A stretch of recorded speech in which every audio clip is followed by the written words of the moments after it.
across the UK, on DAB+, on your smart speaker, on your smart TV, and on your side. This is Talk.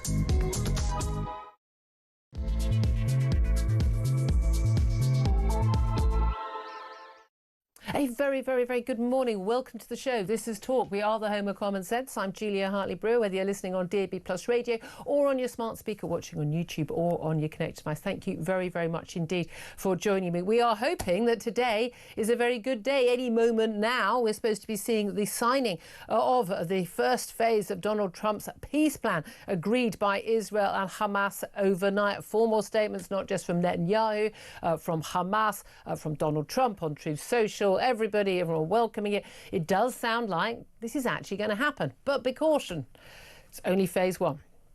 That said, if you're one of the families who has had a family member taken hostage for the last 2 years and a few days, this is a very, very welcome day indeed, because under the deal, all 48 Israeli hostages held by Hamas, both alive, 20 of them, and believed to be dead, some 28 are expected to be released within 72 hours of signing, in return for hundreds of Palestinian prisoners and murderous terrorists currently held in Israeli jails. The hostages could be freed as early as Saturday. Meanwhile, back at home, of course, we are in the aftermath of Kemi Badenoch, the Tory leader's big, well, some would say barnstorming speech at Tory party conference in Manchester. She made a huge number of announcements of policies, including vowing to scrap stamp duty, which made all the front pages until the big announcement from the Middle East. She called it a bad tax that punishes homeowners. And she made the surprise announcement at the party conference, pledging to revive the dream of home ownership and hopefully not boost not just Conservative Party fortunes, but also the Conservative Party leaders' fortunes. Meanwhile, under Sir Keir Starmer's plan to bring in compulsory digital ID cards to tackle illegal immigration, which of course it won't do at all, is absolutely a load of nonsense. The Prime Minister, according to comments he's made on his trip to India, is also planning to use the cards to access benefits, your tax records, and even to apply for your child's school place.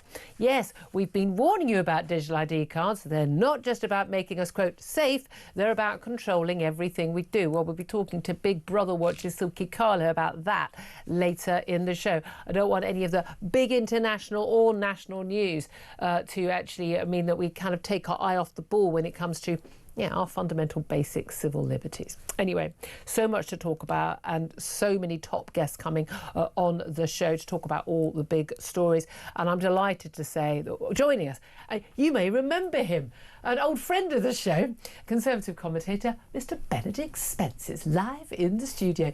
Very good morning to you. Good morning. Now that there is peace in the Middle East, I have broken my self-imposed exile and I have returned to you.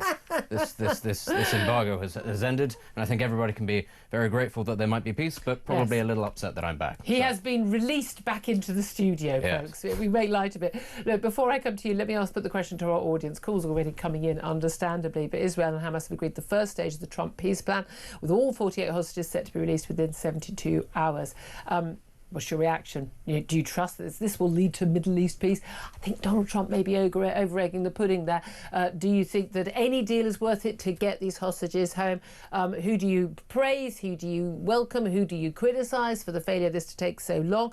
Give us a call. Tell us what you think. 0344 499 1000. Text the word TALK in your message to 87222.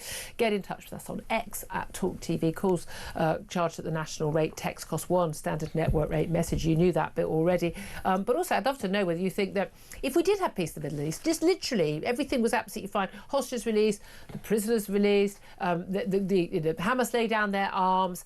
We have a moderate, Lib Dem coalition government in Gaza. We have the rebuilding of Gaza. It becomes a top tourist destination. Do you think that those hate mongers on our streets will stop? Do you think that would have stopped, say, someone basically trying to knife their way into a synagogue in Manchester on Yom Kippur? Do you think that the people shouting for the Intifada to be globalised and from the river to the sea, do you think that would stop them on our streets, on American streets, on French streets and everywhere else? I'd love to know your thoughts on that. I have a funny feeling I know the answer to that. Benedict Spence, I'm just leave it wide open to you. What's your reaction to this peace deal? I think that the ego of Donald Trump is a powerful thing, and his desire to potentially be in the running for a Nobel Peace Prize has possibly brought about something extraordinary. Who cares? Yeah, we'll take it. We'll take it, frankly. I mean, kind of say Obama got a Peace Prize for having he literally just come into office. He turned up and they gave him one. So, you know, the bar was quite low. It's one of those things where obviously, simply because of the complexity of the plan and the nature of the belligerents, you can't count your chickens before they hatch. Yeah. Even if 99% of the Hamas leadership decide, actually, we do want a peace deal, all it takes is one little holdout to decide, actually, we're going to kick off, for it potentially to unravel. And let's be clear, Hamas's ideology has not changed, its worldview has not changed, and one also has to think about what kind of pressure has been exerted on them to have potentially got them to this stage, both from their allies and from their adversaries as well. One thing I would say, if it does go ahead, there's no other way of framing it, it's an Israeli victory. People will try to say, look, this is about negotiation. This shows that negotiation works. No, it doesn't. It shows that bombing your enemies into submission actually does work. Well, that's it. So much of this has been about, you know, Donald Trump banging heads together. I've seen some extraordinary analysis in BBC, Sky and others from supposedly sort of experienced reporters saying, well, you know, this is after Israel made this big mistake of bombing Qatar and that angered Trump. Are you kidding me? It brought Qatar to the table. The only reason Hamas has been able to carry on is funding from places like Qatar, their leaders living a billionaire lifestyle in Qatar, and the Qatari leaders go, uh-oh, we're next. Yeah, because you should be next because you're harbouring terrorists. You're no different to the Taliban harbouring Al-Qaeda in 2001. I mean, I'm sorry, I don't know why we treat them any different. Oh, yeah, because they own half of London and half of America. Yeah. But morally, no difference. But here's the thing, you know, they're just richer. So money talks. But the reality is it has been the IDF troops going into Gaza City, saying we are going to push on, Netanyahu's pig-headed stubbornness to defeat Hamas, that has meant that it actually became worth Hamas considering giving up the biggest leverage they had, and B, worth other Arab nations, including Qatar, Saudi Arabia and others, to go, you know what, this is now more of a problem. And actually, you know, there is the argument, isn't there, that the only justification some people, they're quite wrong in this, some people think that Israel have for this war is to get back their hostages. And if they got their hostages back, they don't have a justification. I mean, load of nonsense. No hostages were taken in any of the wars we've fought over the years, and we still were justified to go to war with our enemies.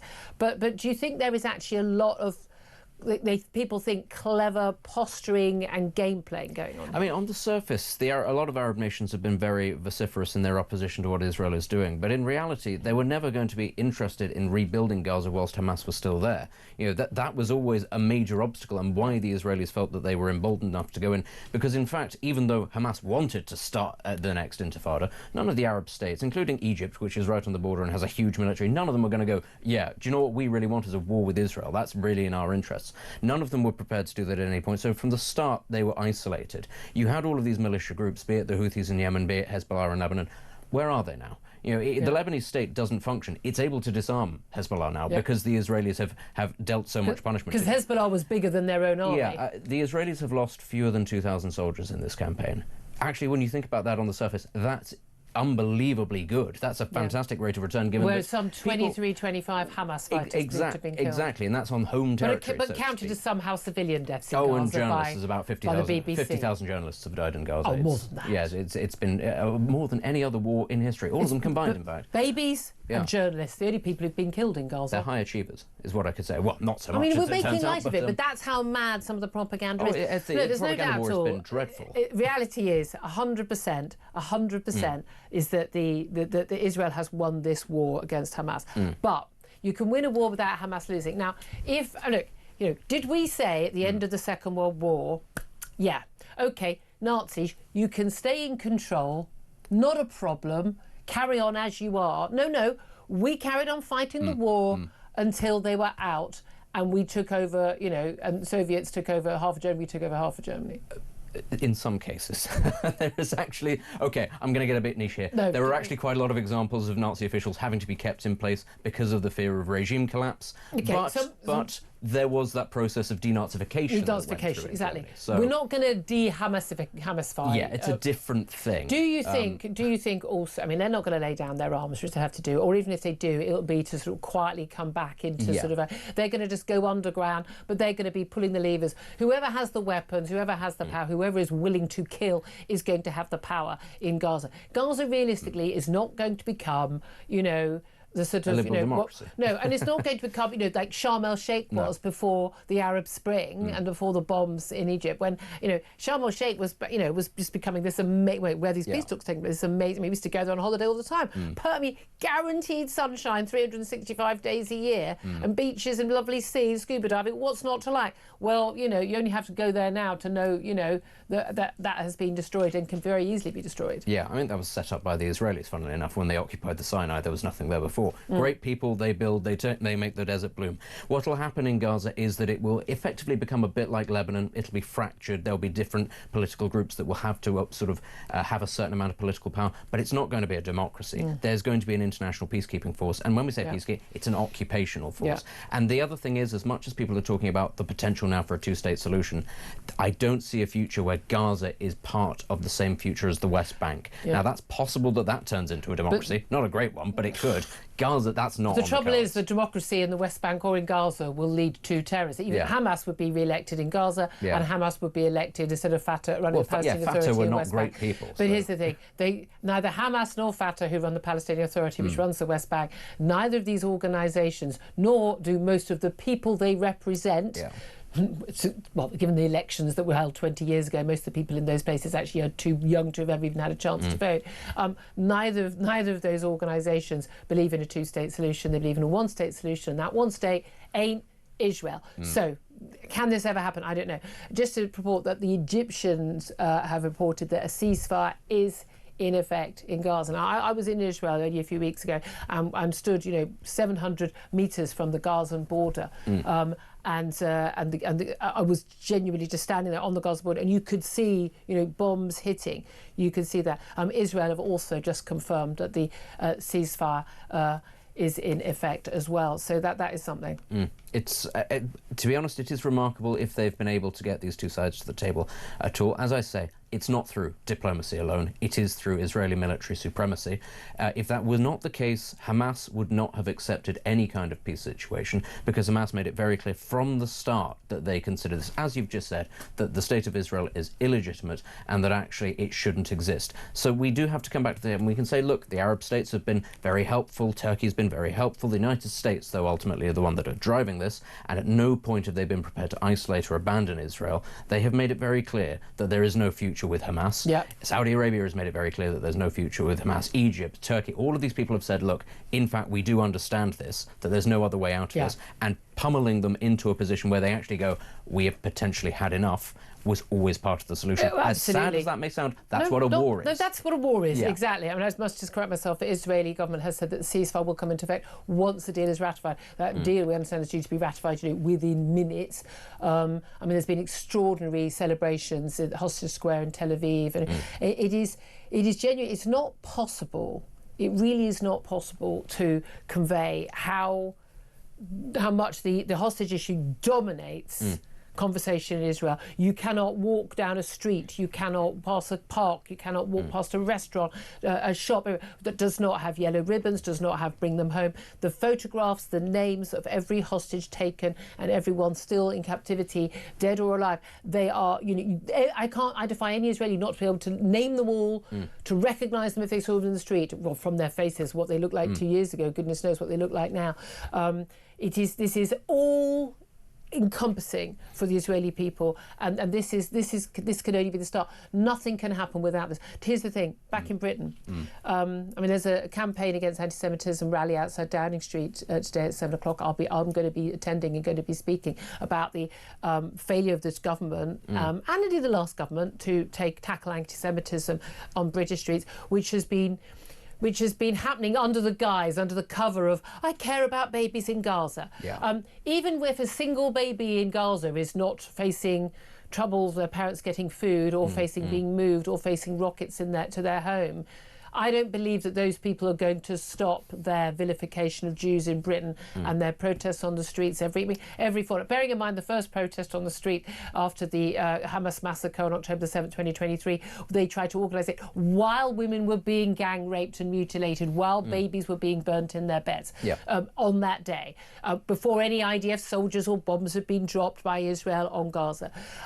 Do you think it's going to make any difference to what's happening back home here in the UK? It might dampen down, but it's never going to go away in the same way. It's out now, and there's a justification in the minds of these people, and they've seen what the opposition is. Now, if you go out on the street and you hold up a sign saying, I support Palestine action, you'll get arrested. But as long as you don't quite go that far, you can get away with an awful lot. I support Palestine. That's all you have to say. Yeah. Well, we know. I mean, although it's interesting to see that a little friendly doctor who's been working for the NHS, who's been posting most extraordinary things on social media, who said, I'm not allowed on shows like Talk TV. Julia HB won't have me on. I invited her on, I've DM'd her, I've had to follow her so I get her feed in. I mean, disgusting, horrible anti-Semitic feed.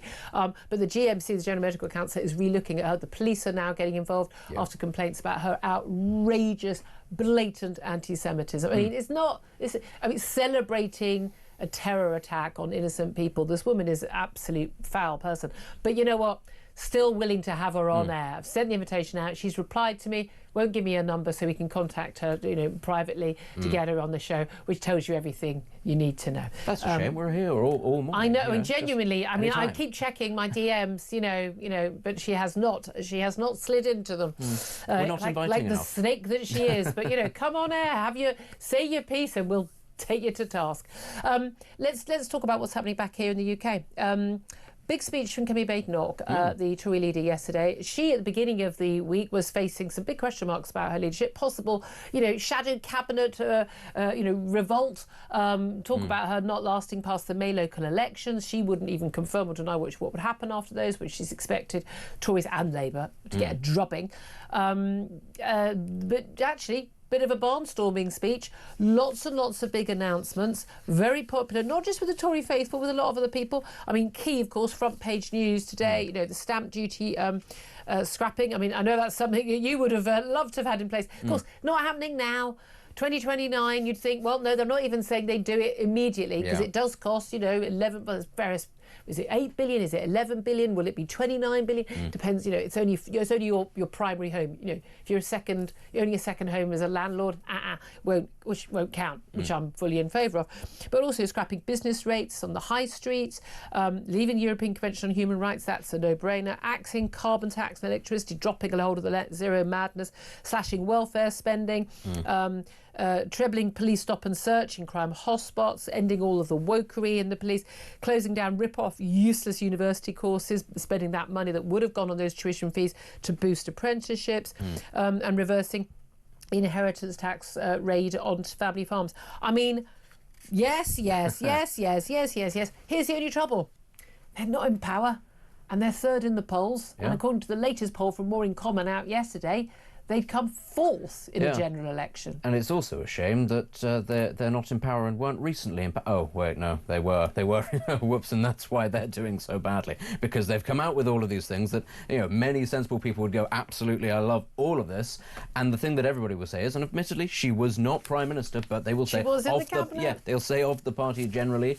OK, where was this gumption at the time when we were all crying out for it, when instead lots of Tory backbenchers were going, oh, well, maybe the party needs a period in opposition, maybe we need to let Labour in. Oh, they absolutely did. But now we are reaping the benefits of the Tories having their existential crisis because we have Labour for this period of time, and there's no guarantee that the Tories will come back. What I would say is, for all the sort of the doom and gloom about the party, there did appear to be a lot more sort of energy at party conference. It seemed to be a moment where they were able to sort of get back on track. That energy will begin to permeate out. Whether it's enough to turn the ship around, I don't know. But I do think, actually, rarely for the Tories, this was a good party conference. And actually, they're all starting to pull in the same direction. Talk of a leadership challenge might now be a bit premature. Robert Jenrick was, everywhere, but he didn't quite seem to be the same Robert Jenrick Oh, no, as he was she definitely usually. saved her leadership, certainly for quite a few months now. But also the key thing is that she said, we're going to have a period of reflection. We're going to spend 2 years doing policy detail, and then we'll announce policies. And then reforms that are just, whipping up the polls and announcing policy both statements. So yeah, they had no choice. A lot of the stuff, again, I don't think you should ever want to be leader of a party unless you have at least 5 clear things you want to do. Yeah. I think she's a thinker. I think she's an interesting character. I think she's got the right character. Whether she has the energy levels, and I mean that is a key issue for a lot of people for that job is another thing.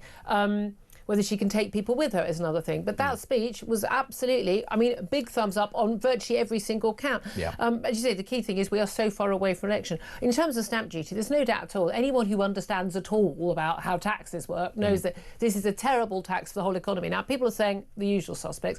Oh, this is a tax to benefit London and the South East, people who already own a home, rich people. I mean, I know people who've bought homes where they've paid like 100 grand stamp duty. I mean, we're talking, but I also know people who have had a home which they bought and then they no longer need because they've no longer got a family at home and they want to downsize. But the next property down, they'll still end up paying tens of thousands in stamp duty, and they're going, but why would I do that? Why would I face a penalty? We've got to get rid of that penalty. But the crucial thing is, this makes a difference to someone getting on the housing ladder the first time, wanting to get married and have kids, and being able to buy that property for one kid, and then people are being able to move for work.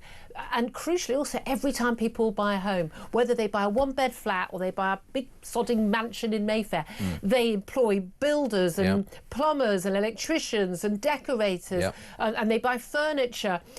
People who do those jobs, it gets the economy moving. Yeah. It frees up capital, which Rachel Reeves might sit there and go, oh, I'd quite like for me. But you know what? As you said, it goes to all sorts of other people who, given that this is the UK and this year, will get taxed anyway several times over. Yeah. Why do you need to add another tax that blocks that movement? It gets the supply going, it gets capital moving. You will see benefits from it. So when people say, oh, it's going to cost us 11 billion, you go, but it's not really, though, because otherwise that money is sat there doing nothing. Yeah. People can't get on the housing ladder. People don't downsize. What's the point? And then you'll have somebody like Richard Bergen go, well, let's have a wealth tax. And you go, well, how do you get the money if it's just sat there? That's the Labour solution. But also the key thing is this money, when more people are getting to builders and to bathroom shops and all of that at every level of the market, they spend that money. You get the VAT on all that spending. You get all of the... Remember that big boom in what people were doing to their homes after lockdown, when some people who owned homes had money and hadn't been able to spend it because they hadn't been going out to work,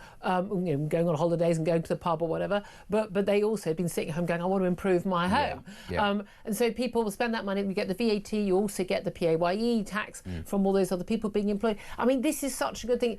Bearing in mind, people talk about this tax, you have to have this tax. This tax was only brought in 2003. Yeah. And I know so many older people who all say the same thing. I would like to downsize. I would like to pay a penalty exactly. to do so. It is prohibitive to do so. So if honestly, it would be a very sensible thing for Labour to embrace. They'll never do it. But now that Kemi Badenoch has sort of fired the starting gun and started that conversation, I know she's not said it would come in straight away. But once you've broken the taboo about actually getting rid of some of these taxes, you get the conversation. I just think it's. I think the Overton window has gone shift. Well, probably to the right. But the key thing on that is that I don't think any party can be elected at the next general election not promising to abolish stamp duty. I think now that is reform will have to agree to it as well, and I don't see how Labour cannot agree. They won't do it in this Parliament. They can't afford to. But there's this idea, so many, not just on the left but also in the media, which is largely left. They've got this into their heads. I mean, and again, I even mean some of the Conservatives who are who secretly Lib Dems. They've got this idea that you if you need money, you raise taxes as opposed to cutting spending.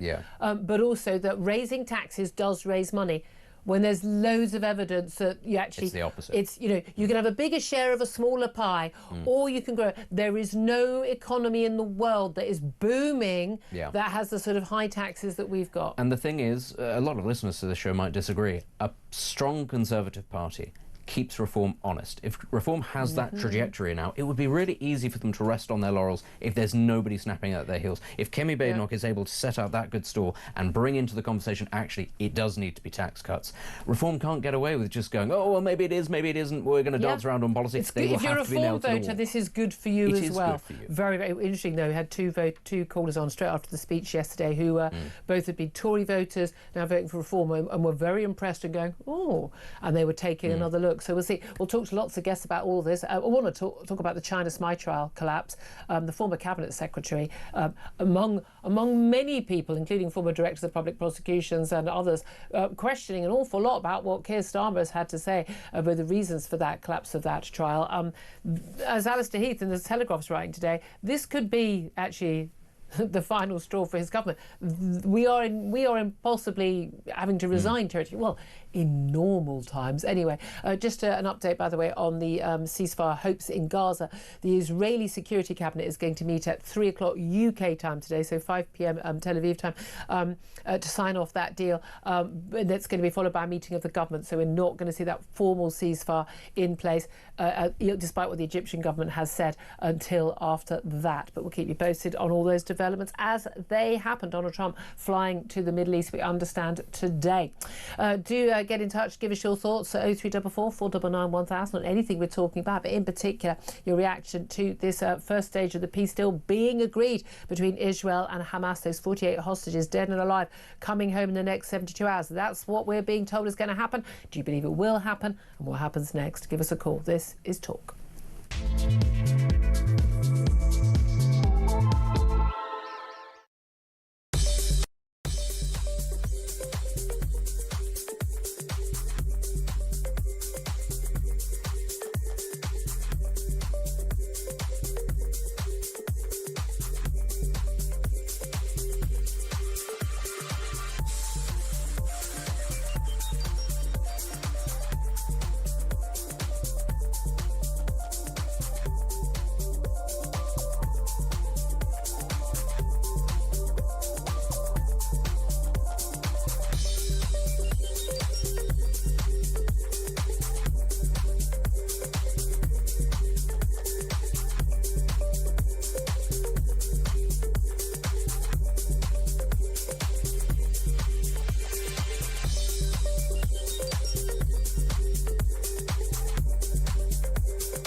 Days afterwards. Is this all part of Keir Starmer's apparent campaign to quash the fact that the perpetrator of this atrocity, these murders at a Jewish synagogue, was a Muslim, was an Islamist terrorist? Is that why we're only finding this out now? I think it is. We'll talk about that in a minute. But first of all, let's talk about what I think is our big story of the night. It's extraordinary, this.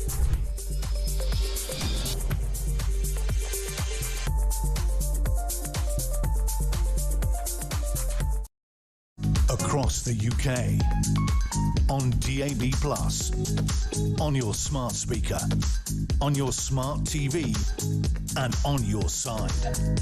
This is Talk. This is Talk, the Home and Common Sense. 10:31 is the time. Let's get to your calls. 0344 499 1000. Stuart is on the line in Wigan. Stuart, what do you want to say? Well, I just want to send, because to Jewish people, you know what I mean? I'm fully behind them and everything that they've done up to now. they're a bigger person than I am, because I don't think I would have been this forgiving. Well, I know I wouldn't have been, to be honest. 100%. I don't think the British government would have been. No, well, the British government won't be overly happy about it anyway, will they? But when we won't go there, because I get mad then, don't I? But honestly, I really hope that this first phase goes through. I do not think for 1 second, not 1 millisecond, will this stick. But I hope the first phase goes through, then they get the hostages back.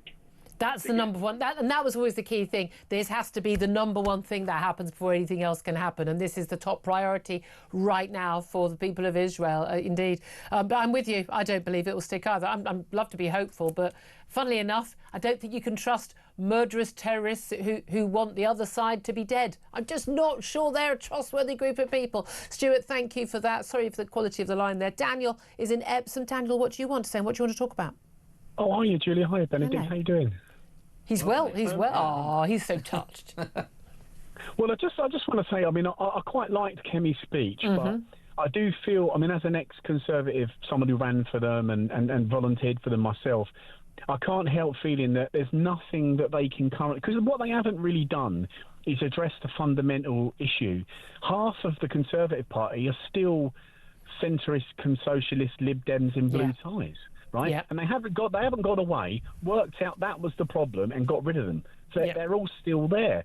So the British majority, as I sort of call it, can't vote for them, because it's like the man who keeps beating his wife and then he promises never to do it again, and then he does it again, and then he says it's a bit like them. They said we will keep control of legal immigration. We will be very, very selective. We will stop illegal immigration, and then they didn't do it for like 14 years. Yeah.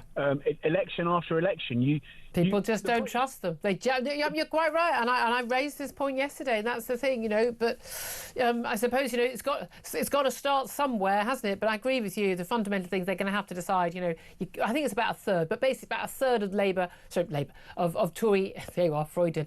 Tory MPs and members. Basically, they should be in the Lib Dem, but they should just go and join the Lib Dems and stop pretending they're Conservatives. Yeah, no, I agree. And people like Rob Jenrick, I message him sometimes and say, Rob, you're a good egg, and I think you believe what you say now, but you'll end up leading a party that will be lucky to get 7 or 8% of the vote. Why don't you just join Reform? And then it's not Reform light. It's actually, It's actually Reform. He's certainly someone who's left the door open for some sort of pact, hasn't he? Daniel, so appreciate your call. Very thoughtful. Thank you very much on Kemi Bain. I'd love to hear your thoughts on what he had to say, and indeed on all the other topics we're talking about right now. I'm going to take a quick break. Then we're going to be talking to the Israeli Foreign Ministry's Special Envoy, Fleur Hassan Nahum. This is Talk.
across the UK, on DAB+, on your smart speaker, on your smart TV, and on your side.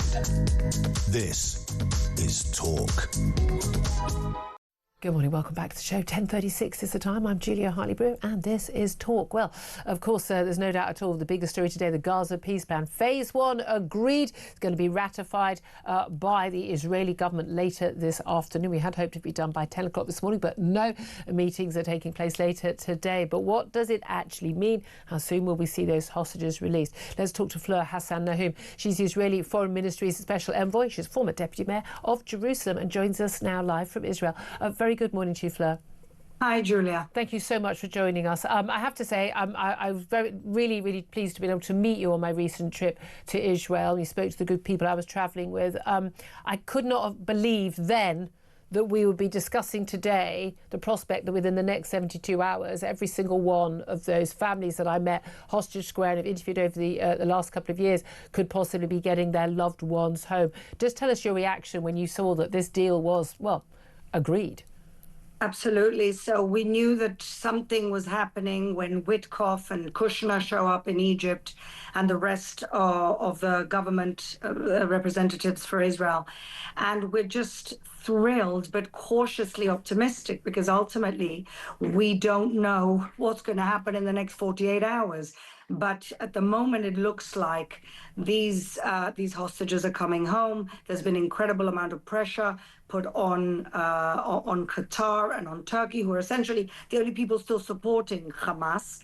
And I think that pressure has worked. But again, Julia, you don't know with these people until the very last minute. Until I see those hostages in that Red Cross van, I'm not going to believe it. I know, and that's the thing, is that a lot of people are going to feel that way. But see, you see pressure on Qatar and Turkey. There's some reports that, British media, which we know, we've talked many times about the bias in British media on this issue, which seems to argue that, well, Donald Trump had to get involved because Qatar, his big ally, who gave him his big jet, they were angry after the misstep by Netanyahu in those attacks on the Hamas leadership in Qatar. But I would see it the opposite way round, that the Qataris finally realised, this is no longer in our interest to be supporting Hamas, and they put pressure on Hamas because Israel put pressure on them. Absolutely right, Julia. Ultimately, Qatar have been funding terrorism for years. They fund the poison machine, which is called Al Jazeera. They fund universities to teach hatred. And so ultimately, the chickens came home to roost. For the first time ever, Qatar had a direct consequence of them supporting and being the spokespeople for the Muslim Brotherhood. Let's not forget, the Saudis can't stand Qatar for that reason because it puts their kingdom at risk. The Emiratis, the same thing. They've kicked Al Jazeera out of their countries, and yet the West just lets them in. And so I think I completely agree with your analysis. When Qatar saw that they all of a sudden were in the firing line, that definitely gave them an incentive, and the Americans helped out because Trump is very, very smart. He shows Qatar that now supporting Hamas is a liability. Yeah, and that's where it was always going to come down to that, wasn't it? It was in the interest of Hamas to keep the hostages and for their paymasters to support that, and they would carry on. And now it appears it's not. Here's the thing, though. There'll be many people who will argue, people who've been critical of Israel's response to the attack on October the 7th, that they believe it's unjustified. They make false claims about genocide, but they're provably untrue, categorically untrue, these claims, and that it's a uniquely brutal war and the like. The reality is, though, once Israel no longer has any hostages, lots of those same people will claim Israel has no justification to continue any war effort or any military presence in Gaza. What would you say to that?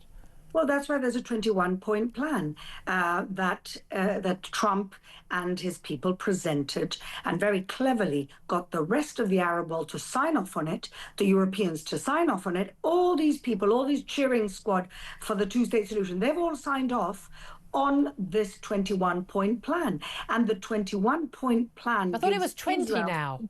Oh, sorry, 20. Well, 21-point plan. But the point is that it gives Israel a perimeter of security between Hamas between Gaza and Israel, something we never had before. So in some of the map that actually Trump put out on his social media about a week ago, it's very clear that that perimeter for us gives us the safety that we need. Look, in an ideal world, Julia, we wouldn't be negotiating with terrorists, but we don't live in an ideal world. This is the cruel, brutal enemy that took our people on October 7th, and we need to get them back. And so, of course, we've had to make compromises. We're having to release 250 murderers from the jails in order to get these hostages. This is not a plan which is good for anyone, but at least it gets them home. I pray it gets them home. A lot of people have claimed that it is Netanyahu, that your Prime Minister's stubbornnness and his urge to stay in power, keeping two particular right-wingers I'd say extremists in his government, that has prevented this sort of deal happening before now. What do you say to that criticism? This deal was never on the table, Julia, never on the table. They wanted to drip drab the hostages 2 at a time, 3 at a time. We saw what happened in January. 2 one day, 3 one day. We don't know whether they're dead. We don't know whether they're alive.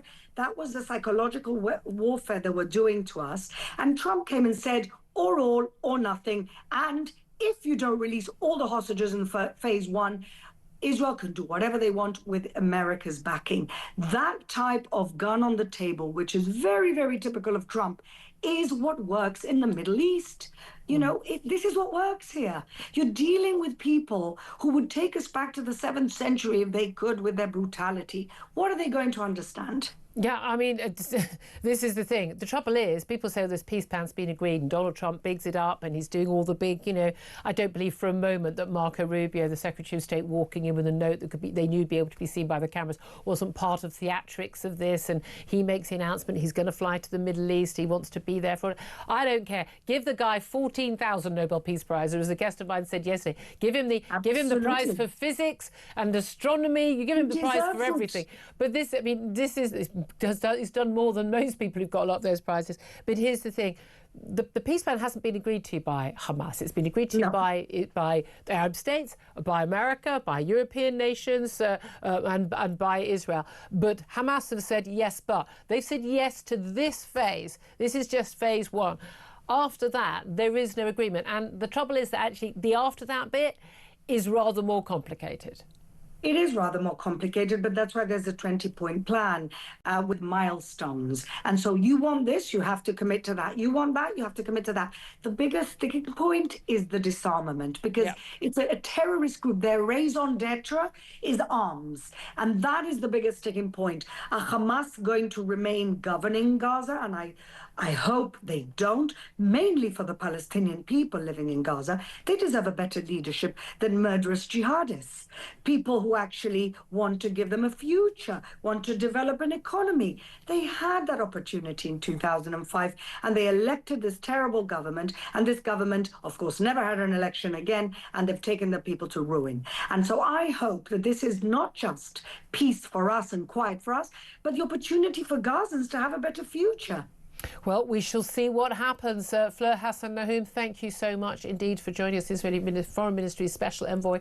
Benedict Spence, she's speaking for the Israeli government. We've got the Yobs on the street speaking for Hamas. We've got them to do that. What do you make of what she had to say? Well, one does have to hope, actually, that this can be the start of something for people in Gaza and the Palestinians, because there is this perception, isn't there? And you hear it a lot from Western commentators, that every bomb that's dropped is another, recruitment for Hamas. And it's actually a very racist attitude, because you wouldn't say that about any other ethnic group. It's only about Arabs that people say it. The default response is that they're just going to start killing people. I hope that that is not the case. I don't think that it has to be the case. Obviously, what Hamas's ideology is very toxic, very pernicious. Hamas's ideology is not about a Palestinian state, it's about the destruction of Israel. It is, and it is everywhere in that society. It will take root and branch, and it will take a very long time, but there has to be hope that that can be changed, because otherwise what's the point? Otherwise we might otherwise it will have to become one of those places that, what is it they called it, an open-air prison? Well, if that's how people are going to behave, they're just going to start killing Jews again. What's the solution? I'm just saying. Well, exactly. I would expect nothing less from my government if we had equivalent of Gaza on our border, and it's as simple as that.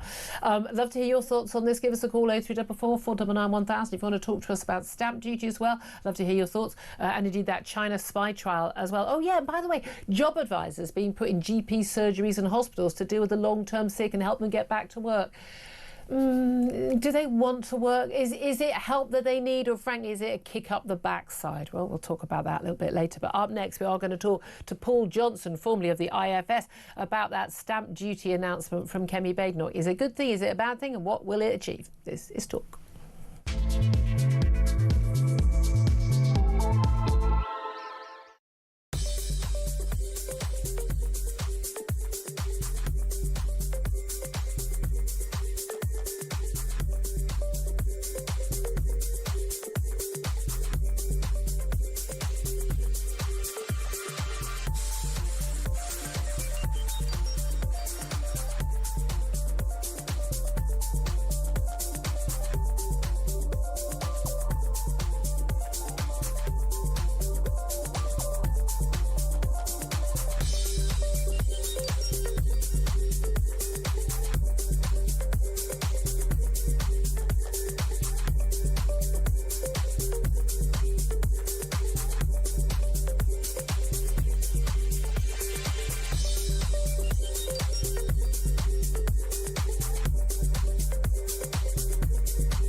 Trump had this 20-point plan for peace in the Middle East, and he had a lot of ultimatums that he gave both to Israel and to Hamas. And if he had to kind of decide who ended up blinking, I guess it would be both Israel and Hamas, because they now have agreed, apparently, for this exchange of prisoners. Hamas is going to give up, it says, those who are still alive and the bodies, of course, of those who are not.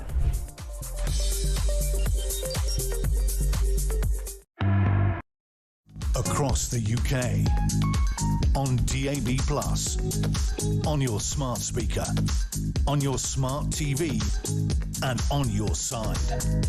This is Talk.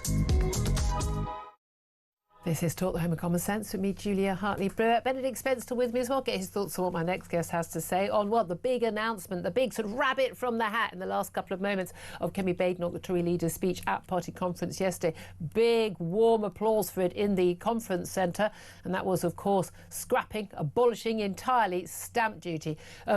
Small point, Tories aren't in power, unlikely to be in power even in the next election. But even if they were, it wouldn't be brought in straight away. But how much would it cost? And what would it actually achieve? Well, let's talk about this with Paul Johnson. He's the former director of the Institute for Fiscal Studies and joins us now. Good morning to you, Paul. Morning. Glad to know now you've gone off to be a big honcho in Oxford University. You're still willing to come in and talk about these important issues with us. Paul, absolutely, always. Is abolishing stamp duty a good idea or a bad idea economically? It's definitely a good idea. Stamp duty is probably, against quite a lot of competition, probably the worst tax that we have. Now, obviously, everyone's going to like cutting any tax, and there's obviously a cost to it. So it will cost something like 9 billion from the announcement that we heard, which was only abolishing stamp duty on first properties, and we might talk about not a first-time buyer, but the on primary residence. Yes, just if your owner occupied home and not anything else, and that wouldn't have helped Angela Rayner, for example, and we might get into some of the complexities there. But yes, stamp duty is a terrible tax. It stops people moving. It stops older people downsizing. It gums up the housing market. It's really bad for the economy. But of course, everyone likes a tax cut, and obviously, if you're losing 9 or 10 billion of tax revenue, then you're either going to have to increase other taxes or cut spending. Now, there's lots of other things you could do with housing tax, and I'll now say something that's much less popular probably with your audience, which is I think there's a very good case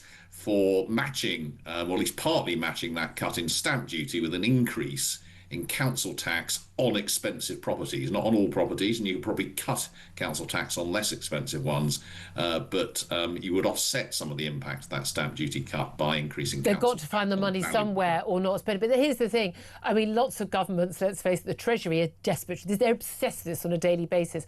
We're trying to get basically council tax to go up more for more expensive properties. They've not been assessed since, what was it, 1987, I think it is? 1991 was 1991 was the last time they were assessed. And there'll be a lot of people who say, well, hold on a minute, you know, I mean, I think, you know, I'm in top band council tax, but there's nothing more like, well, so if I do work on my home and I, you know, spend a fortune of my own already taxed money on doing improvements, put on this extension or do this or do that, and then my property becomes more expensive, and now you're going to tax me on that.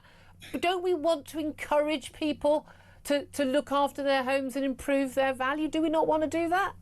We do, but what we've got at the moment is a genuinely regressive tax, so that the more expensive your home, the less you spend as a fraction of the value of the home. And it's also completely absurd. I mean, a three-bed semi in Blackpool pays about the same council tax as Buckingham Palace. I mean, literally. Yeah. So there is a real big problem with council tax, and in many states in the United States, you pay much higher levels of property tax on very expensive property. And the key thing about property is that, you know, people can't hide it in the same way. There it is. Who owns it? You own it. You have to pay the tax. You can't hide it in a Swiss bank account or in the Cayman Islands. But here's the thing: there are a lot of people we know, a lot of particularly elderly women, who live in the family home. It's worth a lot, particularly in London and the South East. And again, this is stamp duty is a non-stop massive issue for people in London and the South East, and not such a big issue outside, simply because of property prices now, that huge competing demand which pushes up those prices. But a lot of people they're elderly, they may have very low income, may even just be on a pension, and that they've been in a home that has increased in value since they bought it, through no fault or benefit, you know, or hard work of their own, but they're now in a property that would then be, under that idea, would then face much higher taxes, but they don't have the cash to pay that tax. So you're basically saying, well, tough, you're going to have to move out of the family home that you shared with your husband who died last year, and you're going to have to go move somewhere else, possibly away from your family and your friends, out of the home you've raised your family in. I mean, doesn't sound like a very nice thing to do, does it, Paul? Well, that's partly why we've never had any serious reform or a more sensible tax. And you know, if we were to get rid of stamp duty, then those expensive homes would become even more valuable. So actually increasing the council tax on them would be, as I say, one way of offsetting that. And actually putting it the other way around, there's quite a strong case for encouraging people who are in houses bigger than they need to trade down. What we do at the moment is discourage them from doing that. And of course, you can easily roll up the cost of this additional charge until death, or until the property is sold in any case. But governments don't want to do that, because then they don't get the money. Well, they don't get the money until later, so that would... but if they're not in power, then they don't care. We know short-term is one of the biggest problems. Yeah, exactly. But I've seen a lot of people on social media, a lot of people who clearly never even done Economics 101, saying, look, this is just a tax that benefits, you know, all the people at Tory party conference, people who own homes, particularly in London and the South East. It's the rich. You know, a billionaire buying a mansion in central London benefits more than a young couple struggling to buy their first home in Leeds. And this is unfair. But do you agree?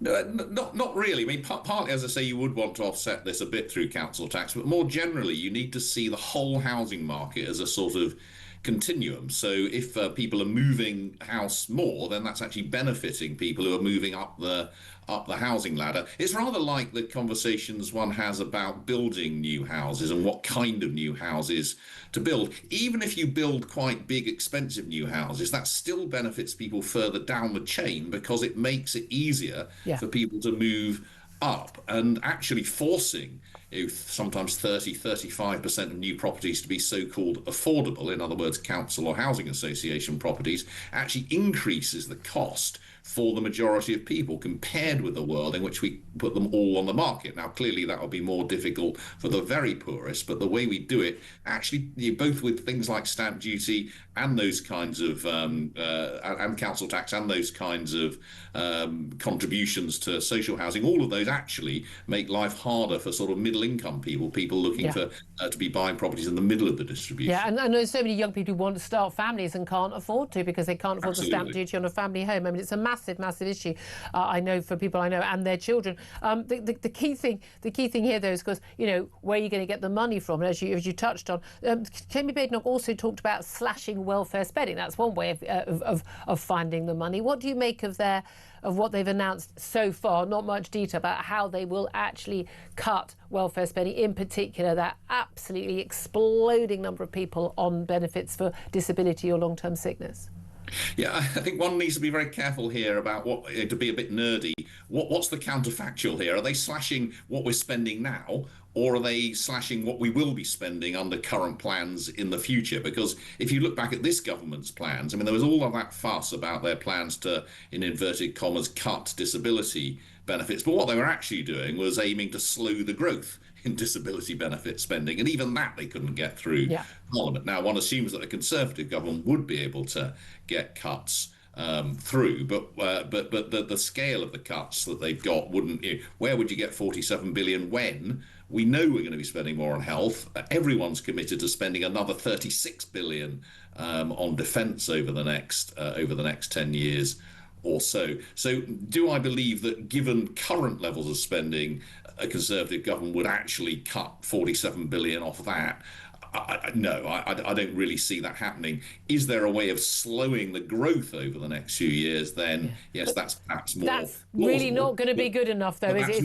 That's not going to give you room for these tax cuts. Doesn't touch the size. Paul Johnson, great to talk to you. Do come back on again soon. Former director of the Institute for Fiscal Studies. Benedict Spence, listening to all of that. I mean, basically, we get a load of promises, not in power anyway, but also you're going to pay for it with things like welfare reform and welfare benefit cuts, but it doesn't touch the size. Well, this is one of the things that they found in the US, wasn't it, with Doge, that, there's going to be trillions that you can just magically disappear. It doesn't always work like that. But of course, the key thing with all of this is, okay, you can try to shrink the size of the budget, fine.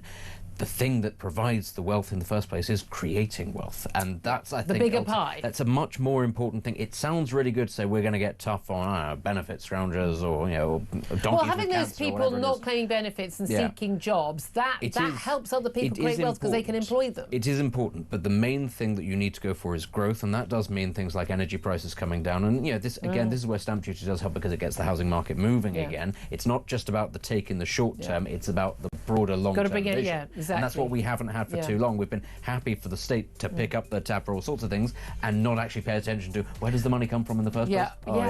Us. Exactly. No, instead we're just paying it on debt. I mean, again, let's just borrow some more and spend some more.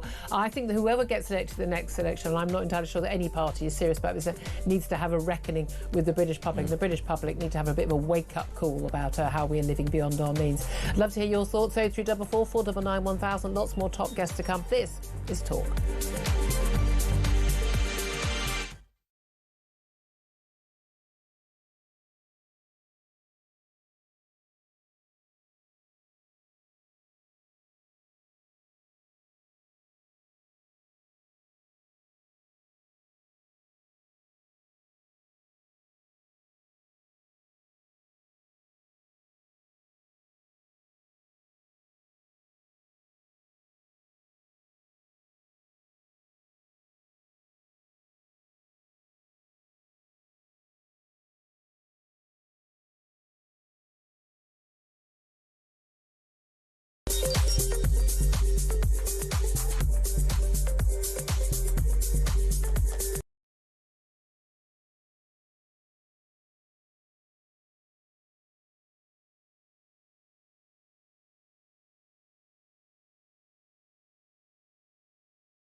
across the UK, on DAB+, on your smart speaker, on your smart TV, and on your side. This is Talk.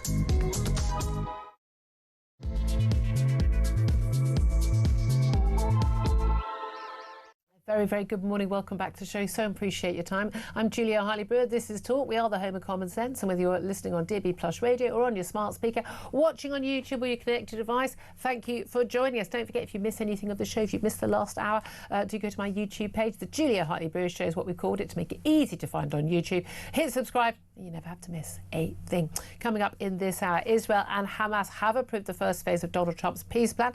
Under the deal, all 48 Israeli hostages held by Hamas, both alive and dead, are expected to be released within 72 hours of signing. That signing is now expected to happen later this afternoon, this early evening in Israel, after a meeting of the Israeli Security Cabinet.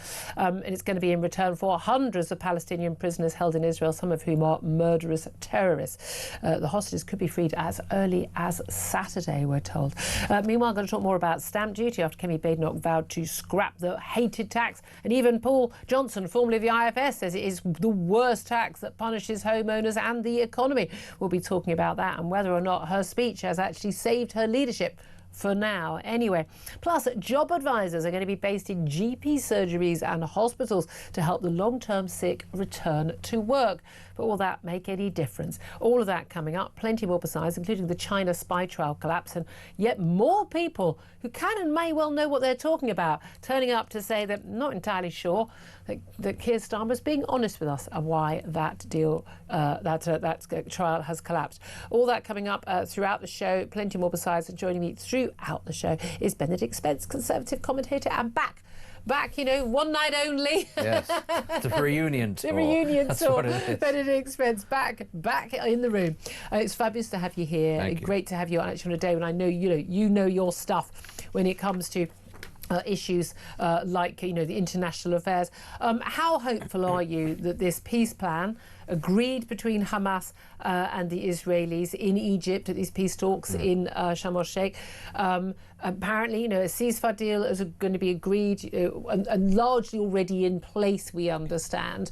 It's only like basically the phase one of a 20-point plan, and to a certain extent it's the easiest part of the plan. It's right, you give us your hostages. There was some talk that actually Hamas didn't have control over some of these hostages, certainly some of the access to some of the remains of some of those who 28 believed to be dead, but every single one has to be returned, whether alive or dead, in return for these prisoners. But that is kind of the easiest bit to agree to. What happens next, the day after, much harder. What are your hopes? Well, it is easy in a sense, but it is also Hamas giving up its most important leverage, which I think that's the bit that sort of sticks out for me. I'd actually say I was maybe 66% in favour of this working out relatively well, because I just don't think that they'd be prepared to go that far if Hamas as a unified entity was planning on, sort of pulling the rug out from under their feet. Now, obviously, until those hostages are all out, let's all just keep our fingers crossed and try not to get ahead of ourselves too much.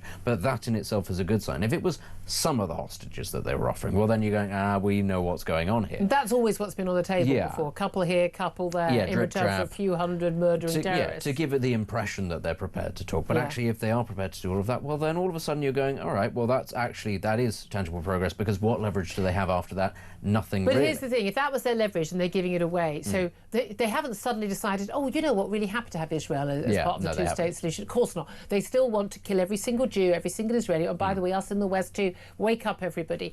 That's not changed. They're not going to give up their weapons. They're not going to walk away and go, well, we had a good go, never mind, off we go. That's not changed. So what has changed? Well, I suspect that a lot of them will have been offered the chance to flee. Maybe they'll be able to keep a lot of... maybe they'll be allowed to keep a lot of the money that they've siphoned off and it is in the billions. They've done very well out of this. The ones that have survived have actually done very well. Let's be clear. A lot of them have died. And that's another part of it. The Israelis have been really very good, actually, at taking out their enemies as and when they've popped up throughout this conflict, be it in Gaza, be it in Lebanon, be it anywhere you name. They're pretty good at it. And so one does wonder, has it simply got to the point where the losses are too large, where enough of them are going, OK, we are not going to achieve our aims here. Maybe in 20, 30 years we'll have the chance to start something else. Because they play a long game. They do, much like the Israelis. We'll have the chance to something else. But what we're currently facing here is annihilation. There's nobody coming to look out, to rescue us. What's the actual end goal? Iran hasn't come. Hezbollah has been destroyed. Exactly. The efforts to drag Qatar are now going, it's getting a bit difficult. The efforts to sort of drag everybody into this sort of regional war. Okay, yes, Iran, big player, but Iran did not, in fact, want it, turned out, to be dragged into that. It had to save face. But actually, the Israelis gave it a real bloody nose as part of that. So what is the out? Well, this is the out. You're offered the opportunity to leave. Maybe, I don't know, you're allowed to take a lot of your influence with you. But for the main part, the actual war in Gaza will be done. But the greater struggle for freedom or whatever it is that they want, annihilation of the State of Israel, that can continue from elsewhere. They've been able to do that from elsewhere. Lots of groups have been able to regroup elsewhere, rebrand, all that sort of thing. So maybe that is their attitude. Or they go underground and again they play along with the idea that Hamas isn't in control of the Gaza Strip, and you have your peace board that supposedly Tony Blair and Donald Trump and others, and you have another organisation and that goes on, but actually. And Andrew Fox has written, we have on the show regularly, an interesting Substack on this, actually you have this thing where, carrying on underneath, you've got the people with the weapons, the people with the ruthlessness to say, the money goes here, the money goes there, you don't get a contract, you get a contract. And actually, you kind of got a sort of a terrorist mafia under the just under the radar. There will be an element of that, certainly, but the thing to remember is that Gaza is made up of lots of different factions, not just Hamas. So there was always that going on anyway, and not all of them like each other particularly. The question is going to be who comes in to police Gaza afterwards. Now, let's say it's not going to be the United States. That's not actually what it's going to be, and it's not going to be Israel. So who is it likely to be? It's probably going to be people from the Gulf states. Can you name me a particularly benevolent Gulf state, one that's famous for being really tolerant of insurgent? Ruthless. Yeah. There's a reason why we support the Saudi regime, as disgusting and horrible as it is because they keep down their attitude towards the jihadist lunatics. Pretty much every single one. Their attitude towards insurgencies and threats to their authority is ruthless. Not unlike, in fact, Israel. Once October the 7th happened, this is just how the Middle East works.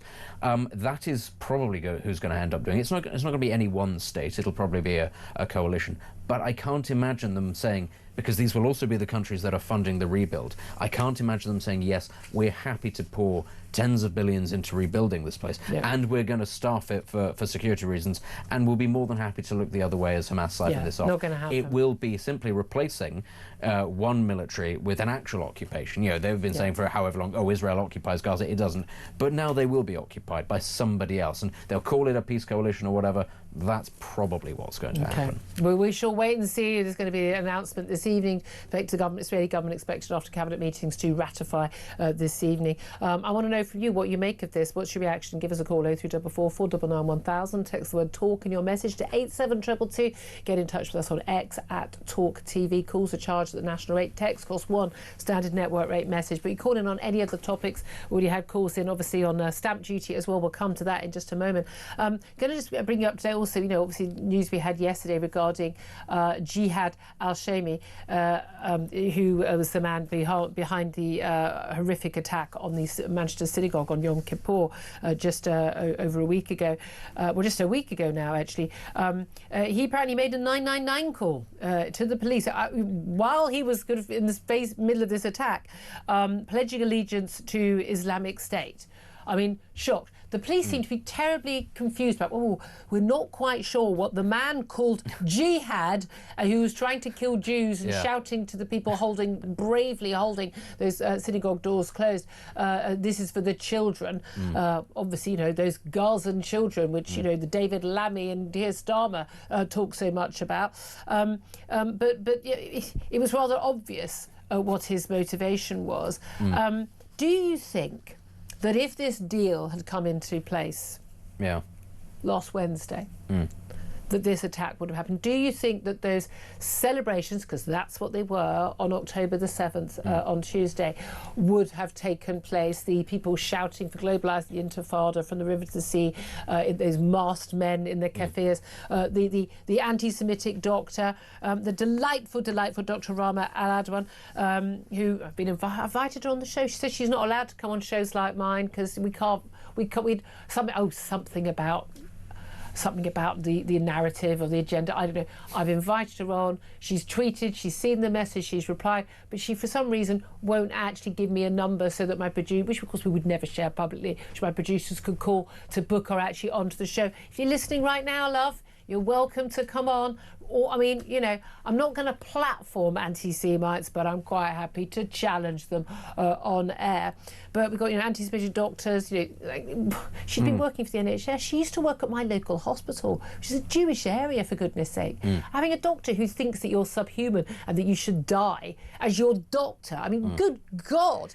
Do you think all of that, does that go away? Would it not have happened if this deal had been done? And would all of that go away if there were a peace deal? I think that the temperature dies down, but it doesn't go away. That's the thing. I think that the avenue for this will now start to dissipate, so there won't be as many people on the marches. But it'll still be there because now it is out.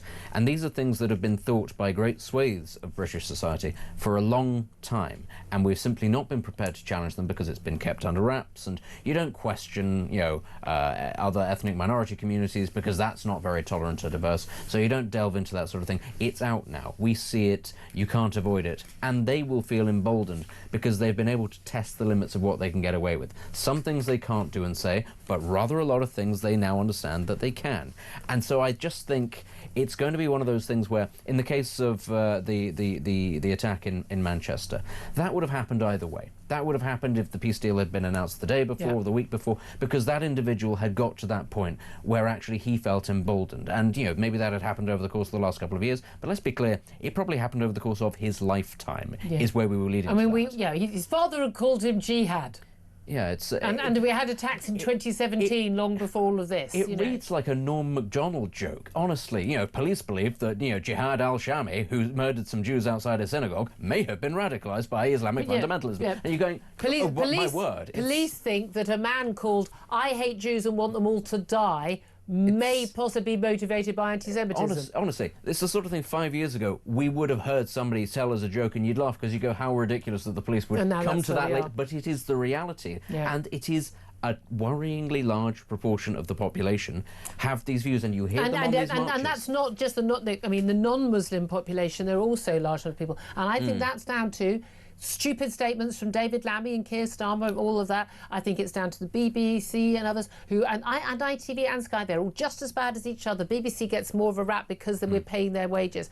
But this pushing of this narrative that, you know, that there was this unique brutality from this uniquely evil state of Israel and unique suffering going on in Gaza. But it's literally the exact opposite. It's only unique because it's actually not the most brutal war. I mean, one of the horrifying things is that people talk in these terms. Syria's right there, and Syria has seen far worse things happen. But we don't care about Syrian babies. Because it's not Jews doing it. We don't care about Yemeni babies. We don't care about Sudanese babies. You don't care about any of that because it's not Jews killing them. When there is literally right now a huge famine, people are genuinely starving, and children are genuinely starving to death en masse, or at risk of starving to death en masse, in Sudan, doesn't make the front pages. The RSF, they don't even hide it. They go around in the pickup truck setting fire to the villages, you know, shooting people at point blank. They film it, they put it online. No one cares. They don't, you know, they behave in the same way that Hamas did. No exactly. news. But this is the thing. You think, I think you're wrong, and I usually think your analysis is spot on. I think you're wrong when you think this is going to dissipate a bit, because actually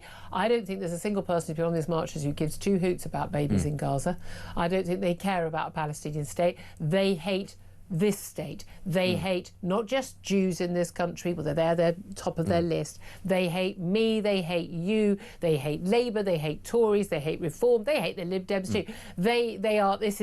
This is an anti-Western, anti-21st century civilization. This is anti-democracy, they claim it's anti-colonial. No, it's not. No, it's anti-Western values, democracy, capitalism. They wrap it up, you know, that watermelon, that signal, you know, it's green, you know, like the climate change people, you know, the way that Greta Thunberg and all of these activists can move quickly from their, you know, their Just Stop Oil movement, you know, and save the whale or whatever. They can move seamlessly to saving girls and babies because they're good people. No, because fundamentally they're not for anything. They are against the West. They are against our capitalism that has given people so much wealth around the world, and our Western liberal values. That's what they're against. Well, this kind of radicalism has been around pretty prominently since 2007 and the financial crisis and the Occupy Wall Street thing, but it goes through peaks and troughs, and that's the thing. There needs to be something to light the spark. The George Floyd thing was a good example. Actually, Black Lives Matter was not a thing, but the same sort of simmering resentment was there before it happened. It happened, the spark lights it, suddenly there are protests everywhere. Those things die down after a while, slowly, and then something else happens, and that's what I mean. I think the point is the line where they can feel that they can push up to moves every time this happens, and then it withdraws a little bit as everybody takes stock of the situation. When something else happens, and something else will happen, we don't know what that is, it'll spark again. It'll be the same people, same organisations doing it, and it could be, I don't know, it could be something to do with the economy, it could be something to do with I don't know, but they'll come up with something. Homeless people, but they'll be there with the kefirs, and they'll be there with the same sort of flags, and it's the same omni movement that's just really angry about everything that most people stand for. Yeah, and that's the thing. They won't go away.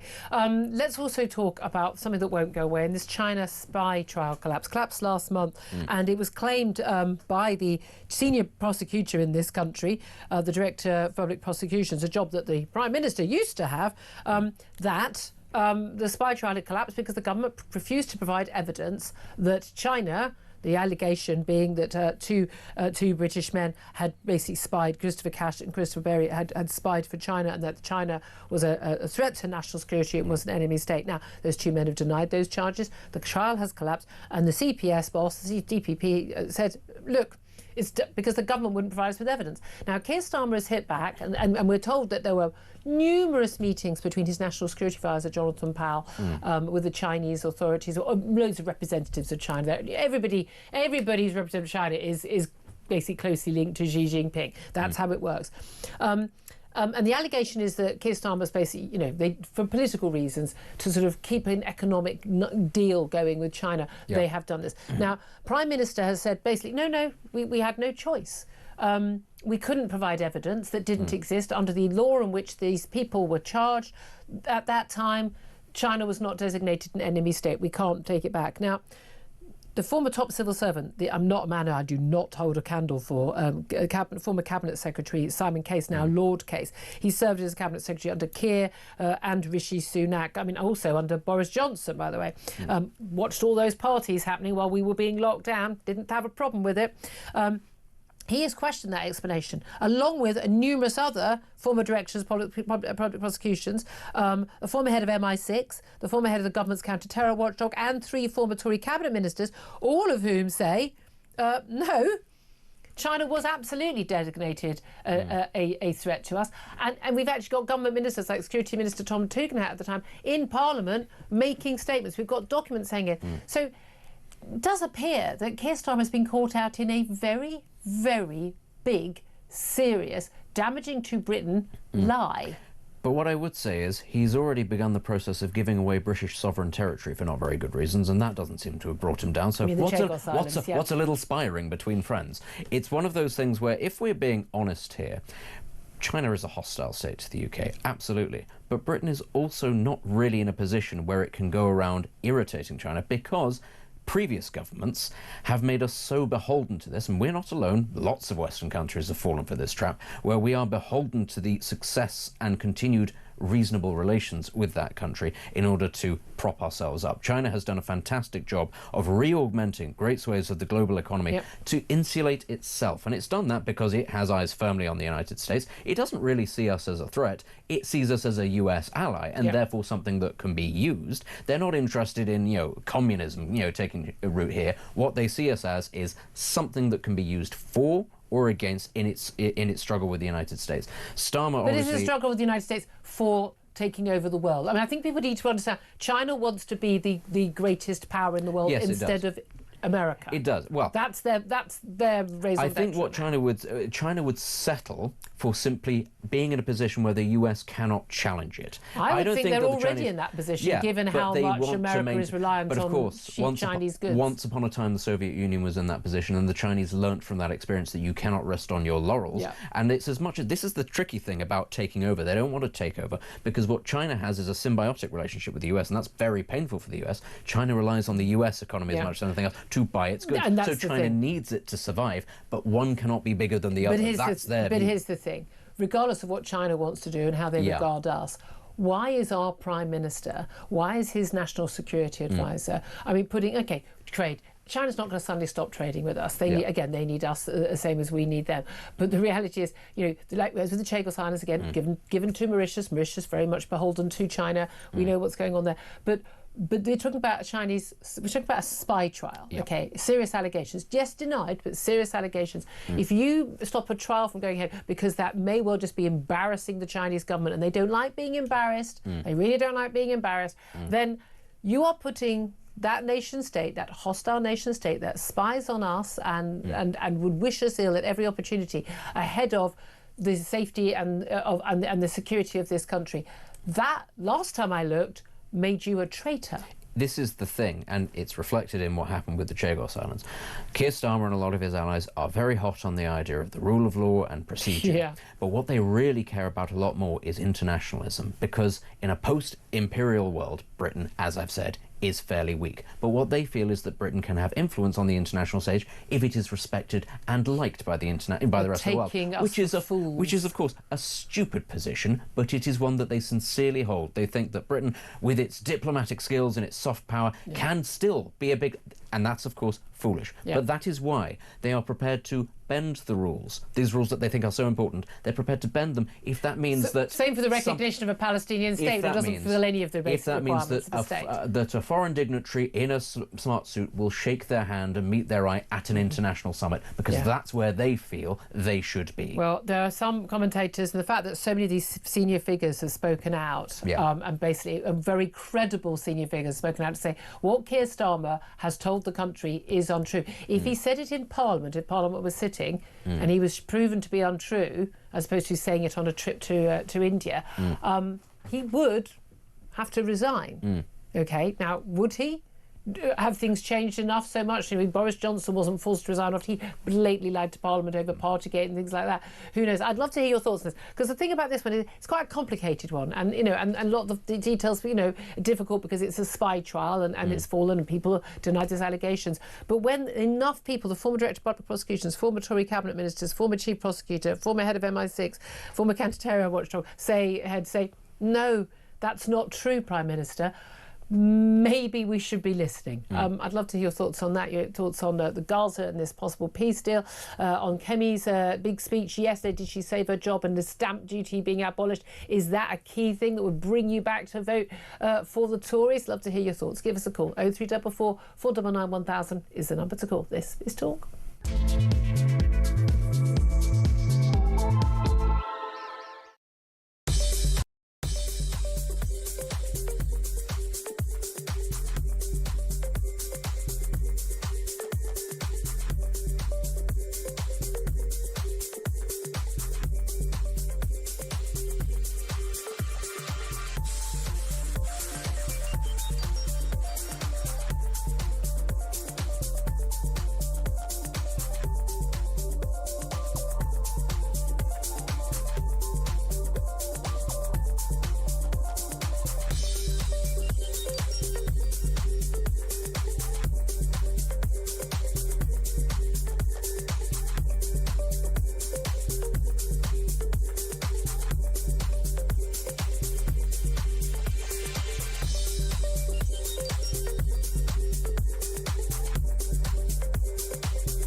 Trump had this 20-point plan for peace in the Middle East, and he had a lot of ultimatums that he gave both to Israel and to Hamas. And if he had to kind of decide who ended up blinking, I guess it would be both Israel and Hamas, because they now have agreed, apparently, for this exchange of prisoners. Hamas is going to give up, it says, those who are still alive and the bodies, of course, of those who are not.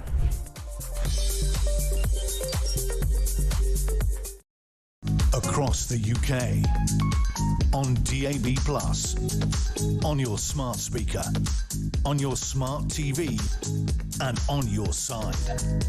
This is Talk. Good morning, welcome back to the show. 11:27 is the time. I'm Julia Hartley-Brewer. Benedict Spence still here. And you on the phone lines, 0344 499 1000. Want to have your say particularly on Gaza and Israel and this peace deal, well, peace plan. Phase 1 agreed. Sue is in London, wants to have her say. Hello, good morning, Sue. What do you want to say? Oh, we've just lost Sue. We'll get her back on the line. Let's go to Anthony. He's also in London. Hello, Anthony. Hello. Hello, Finally, hello. I'm getting to talk to you. That's because you called up. If you call up, you can get to talk. What do you want to say? First of all, Shana Tova and everything you do for us. Two things I want to say. Well, first of all, the deal is between Israel and Hamas. I'm just trying to get my head around how, if Hamas has going to play no part, as Starmer says, right, and everybody else says they're going to have no part to play, what is their signature worth if they're not part of this deal? This is the thing, and that's a key part of the Trump deal, if you do a 20-point plan, is that Hamas has no role whatsoever in any future governance of the Gaza Strip. I mean, do you think, that's the thing, like, they're not going to sign their own death warrant, are they? Correct. And number two is, and which is more, unfortunately, much sadder, please remember that the back rock of October 7th started with the last Shalit deal, when 1,000 prisoners, including Sinwar, was released. And that's in return for one soldier who'd been held, what, 6 years, I think? Gilad Shalit. Now, so it is mind-boggling. I mean, tell me, is everybody so gullible and stupid? I mean, really, that's what it's come down to. You know, I of course, I'm a great fan of Trump, and I believe, and there's nothing one more want. We've all got family that live there, and we all want our peace. Yeah. But please don't bring me 2,000 radicalized Palestinians back into the system. Well, I mean, thing is, again, you say Yahya Sinwar was one of those released in that hostage deal, and then he led the Hamas attack on Israel back in 2023. I mean, that's the reality. But we know, I mean, men who've been responsible for the most outrageous suicide attacks on cafes, on school buses and things, are going to be part of this prisoner and hostage exchange deal. That is the reality. Is it a price worth paying? And no, there's no question. I believe that the first objective is let's get the hostages out, and then see where we are. Then we'll see where we are. But reality, right? I mean, to start saying in the 20-point deal that we're not going, everybody has to behave, right? And they're not going to be radicalized as one of the deal. I mean, it's not going to happen. Yeah, who knew that murderous terrorists who wish the other side to be dead, and that's their entire point of existence, were not trustworthy? Who knew, eh? Anthony, thank you for that call. We have got Sue back on the line. Morning, Sue. What do you want to say? Good morning, Julia. Good morning, Benedict. Thank you for having me on. Thanks for calling. I'm as a Jew. So as a Jew in this country, it's very scary. It's a very frightening place to be for us. What worries me is that the genie is now out the bottle. Literally on the 7th of October 2023, the pro-Palestinians were already asking to have a march as the massacres were going on. This means there are cells in this country. Jihadi John, who went and who murdered two Jews in Manchester, was a cell. He said he stood for ISIS. He stood for, We have these people in our country. Jews are not safe here anymore. My husband says we're off, and he says, I know you want to stay in this country, but we are leaving. We're not staying here. To go where? Israel. The number of people I know, particularly in London, who are just saying, we're done, we're safer in a war zone. Yeah. That's quite a statement, isn't it? Yeah, well, it says something because we feel safer in numbers than we do here. We're a very small community. It's just awful. The other thing that was interesting was that the jihadi bloke, terrorist, he put on X that he particularly was going to this synagogue because they on their website they're pro-Zionist. Yeah. Julia, 95% of synagogues in this country and around the world are pro-Zionist. We are very pro-Israel. We stand with our brothers and sisters there. Well, that means, as far as I'm concerned, that we are all You're all fair game on that basis. Do you think that this deal? Do you think this deal will change? Let's just say it all worked out, all 20 points of the peace plan. Hamas, if it genuinely worked out, and Hamas were out of the scene, and there was a wonderful, Costa del Sol, holiday resorts in Gaza, and everything was fine, and all that. Do you think that would make things different here? No, because they're not there. Yeah. Because the pro-Palestinian, the anti-Zionist, the anti-Semitic haters are here in their thousands. I love listening to talk. I love everybody who phones in who is not Jewish and who supports us. It warms my heart. I can't begin to tell you how much. I think we're the majority. I really do. I may not feel like it if you watch or listen to BBC. I think we're the majority. I think British people are good people and are fair people. They know right from wrong. And although people have been completely and utterly gaslighted by the BBC and ITV and Sky over the last couple of years, they know who's good and who's bad. Okay, my question, how a lady came up to me when I was walking back from synagogue. I'm quite clean. I kind of looked like, I'm walking. It's been a 2-day festival. I'm wearing, posh clothes and I'm wearing a hat. So I look Jewish, okay? I guess she knows I'm Jewish. But she said, I just want to say how sorry I am that this happened to to the Jewish people. Imagine how terrible. But, it is terrible what's going on in Gaza. Oh, God, why the but? Why the but? What's it got to do with you? Why is it always a but? What's it got to do with you? I mean, that's like I'm British. I'm responsible for any Argentinian soldier who died in the Falklands War. I mean, it's just literally, what's it got to do? My heart goes out to you. Please don't leave. Please, please, please, please don't leave. Give us some time to try and make this country a better place for you to know that you and your family are safe. That's all I beg of you. Well, 11:34 is the time. We're going to take a quick break and then we're going to be talking to Baroness Claire Fox about, where we are on this peace deal, but also talking about digital ID cards and indeed plenty more besides. This is Talk.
across the UK, on DAB+, on your smart speaker, on your smart TV, and on your side.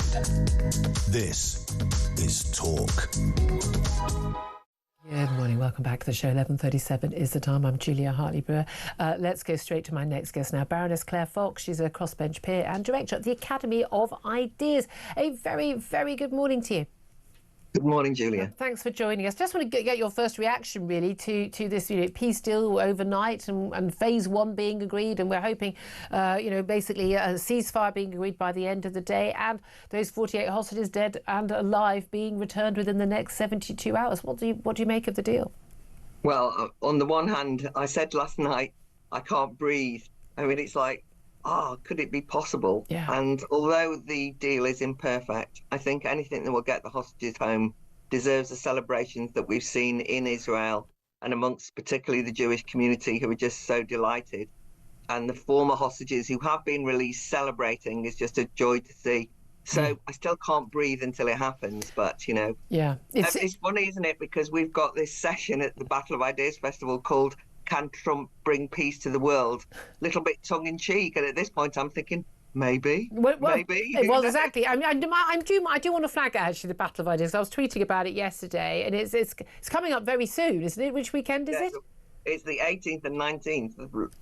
Just over a week's time, over the weekend. All welcome, but anyway. Yeah, no, it's a brilliant day. I've spoken at one before, and it is just, you're just surrounded by all these sensible people. It really is. It is the home of common sense on that weekend, that's for sure. Thank you for that, Claire. You can find details on her X feed and the like as well. But let's. I just want to ask you about the reaction. I mean, it's fascinating. All the people who are so obsessed, desperate for a peace deal, apparently obsessed with what's happening in Gaza all the time, seem to be remarkably quiet when it comes to an announcement of this. And even on the BBC and Sky, and ITV, a little bit sort of poo-pooing of, Donald Trump wants his Nobel Peace Prize. Every American president wants a Nobel Peace Prize. If Joe Biden or Obama had managed to put this deal together, got the Arab states to agree to it, got Israel to agree to it, and then Hamas to agree to even the first stage, they would be hailing that president as a genius. Donald Trump does it, not so much. I know. I mean, it's churlish, and it will be interesting to see how the kind of pro-Palestinian, we could almost call them mobs or masses, or those people we see on the streets react to this, because I think that we have been shocked, particularly actually in the last couple of weeks, at the explicit levels of absolute hatred of the Jewish state Israel, but also just open conspiracy theories about the Jews running the world, the Zionists taking over, all of this sort of stuff, coming from people who, I have to say, are kind of quite mainstream. They're not like the kind of loopy-loo types. Yep. And I think that when you see that, you realise how deep that sort of raging anti-Semitism has become internalised. Yep. And it's going to be very interesting to see how they respond to this, because on the surface, those demonstrations are about apparently wanting peace in the region. Well, now we have the opportunity of a form of peace in the region. And they are not, as you say, and I checked out some of their feeds, celebrating this wildly, certainly on social media. And so it'll be interesting to see what the reaction is. But genuinely, whatever the reasons, I don't care what Trump's motives are. I understand. I don't care if he's bribed Hamas, And Netanyahu's definitely in trouble because the Qatar thing didn't work. And I'd say the opposite. I think it worked brilliantly. I think that's why Hamas have come to the table. I think he's had to apologise for that. I think that there's problems there for Israel. But I was going to say Hamas are undoubtedly in a very weak position. So one way or another, the fact that many countries in the Middle East said to Hamas, you better get there or else, right, is a very positive sign. And it gives some hope. And we need some hope because it's been disastrous. We do, absolutely. Well, again, one of the things that I've always felt, like you say, these mobs, is that they're not pro-Palestine, they're anti-Jew, but they're also anti-the West, anti-capitalism, anti-freedom, anti-democracy, anti-everything that actually, the things that do make our country well. And we are under attack by them. But we're also under attack in terms of those values and those freedoms by our own government. Once again, yet another government has said, you know what the solution to every problem is? Digital ID cards. I have been joking on this show for, I think, 10 years about how there's no problem in the world that Tony Blair doesn't think can't be solved by ID cards. He stubs his toe in the morning getting out of bed. ID cards. If only we had digital ID cards, that wouldn't have happened. And we had Keir Starmer a couple of weeks ago claiming that digital ID cards were just like literally just thrown out at the beginning of the Labour Party conference, that digital ID cards was the plan. They would be compulsory. The idea was they would be used to tackle illegal immigration so people couldn't get work. Absolute load of nonsense. No one remotely thinks that would do that. But even at the time, they were being clear in documents sent to MPs. This wasn't just for going to be used for getting a job or renting a home. This could go further. But even on his trip to India, the Prime Minister has been even more open. He said he'd like to bring in a new voluntary, he says, equivalent for everyday tasks of ID cards, where basically they'd be used to access your tax records, to claim benefits, to book apply for school places, to book childcare, and basically what many critics are saying is a one-stop shop checkpoint to access pretty much every public service and amenity. This is unbelievably sinister, isn't it? Yeah, I mean, it's interesting because groups like Together, headed up by Alan Miller, and also Big Brother Watch and Silky We'll talk to them later. I've been warning about this, and to be honest, I thought they were being a little bit paranoid. But the truth is, I was wrong, and they are right to have acknowledged that this continuity Blairism just won't go away. Yeah. And I think the fact that once it was announced before the Labour Party conference, and then suddenly there was a plummet in support for digital ID, that it then seemed that half the civil service don't even support it, that very senior figures in Labour were like, think this is a bit dodgy. Partly because they think, by the way, not because of civil liberties, but more because they think it could be an expensive disaster. But whatever, even, big tech companies coming out and saying this is unneeded. This is an overreach. It is dangerous to let the government intrude in your privacy in such a fashion.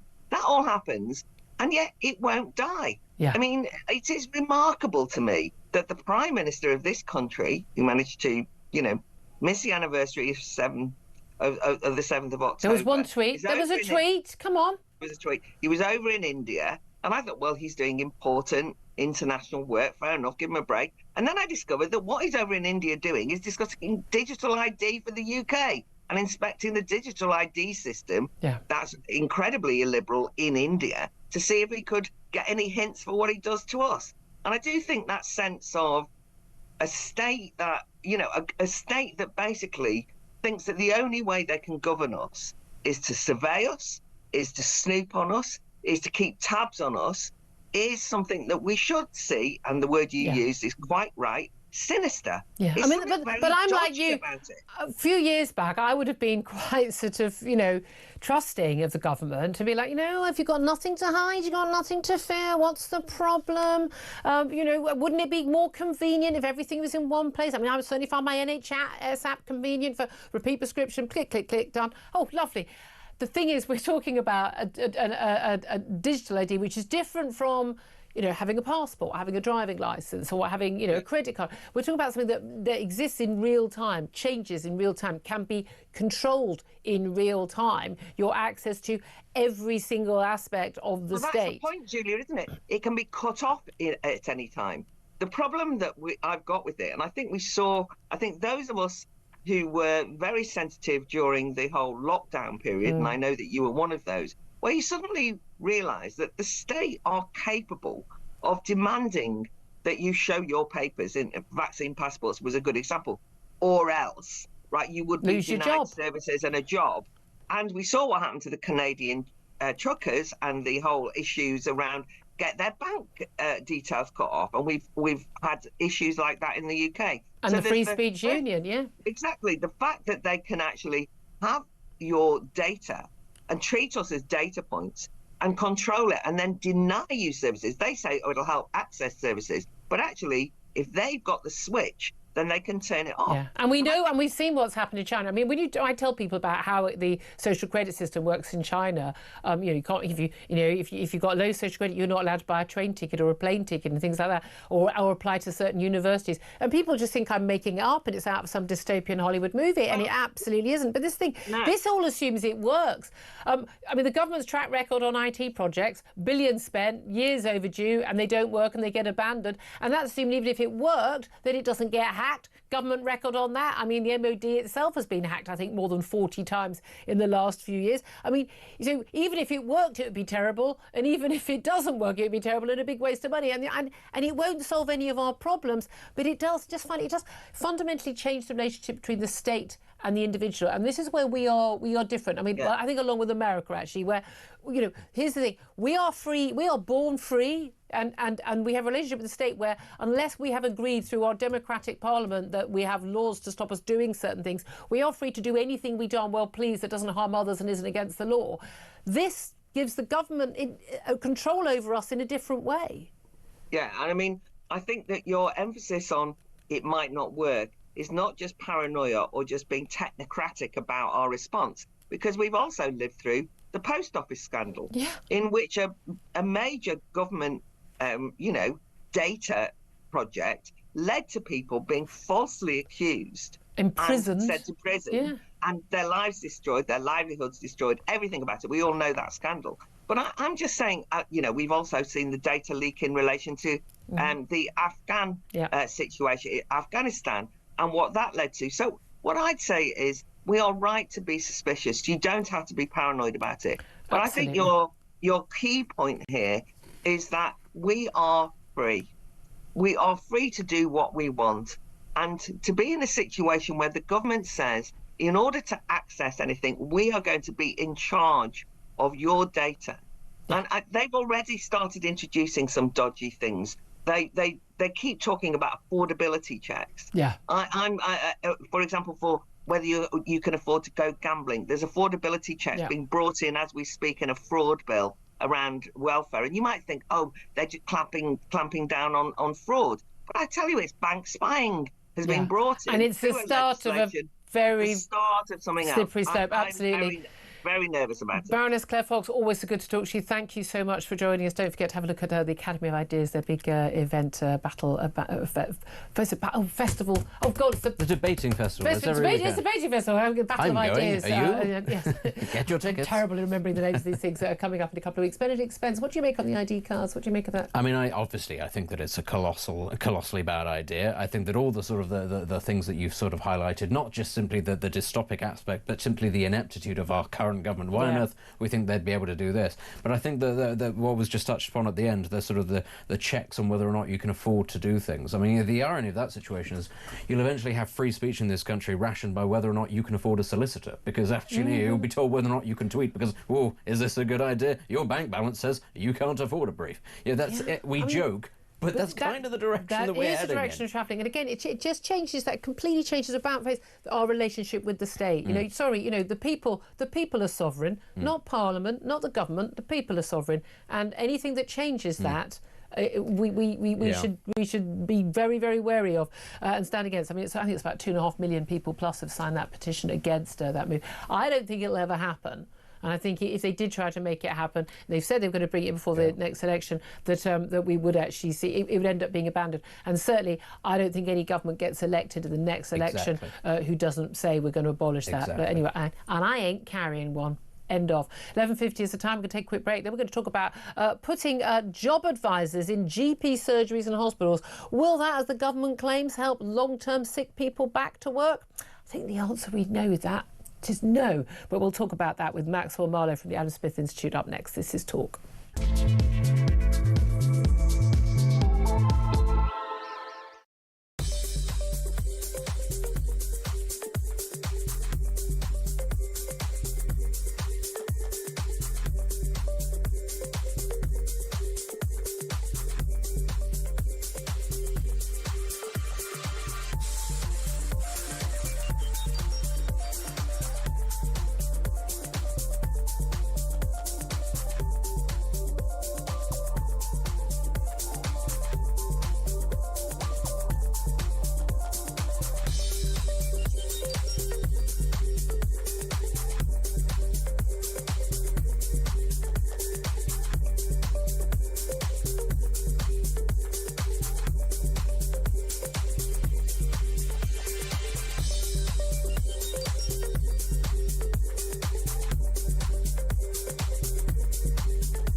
across the UK, on DAB+, on your smart speaker, on your smart TV, and on your side.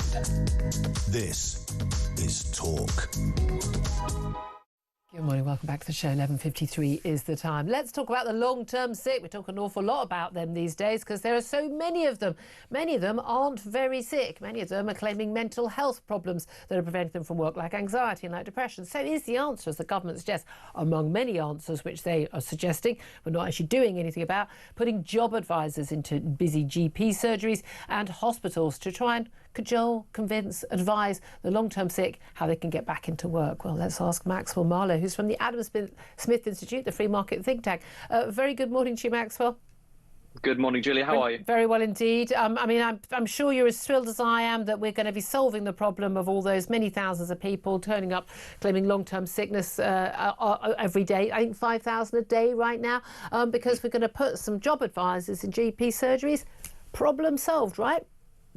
Not really, no. I mean, it's 40 grand of taxpayers' money per person they think they can get out of this. So they're adding on another £167 million, just like it's out of nowhere, to try and get these people back to work. And look, there's some stuff which is good, I would say, from this announcement.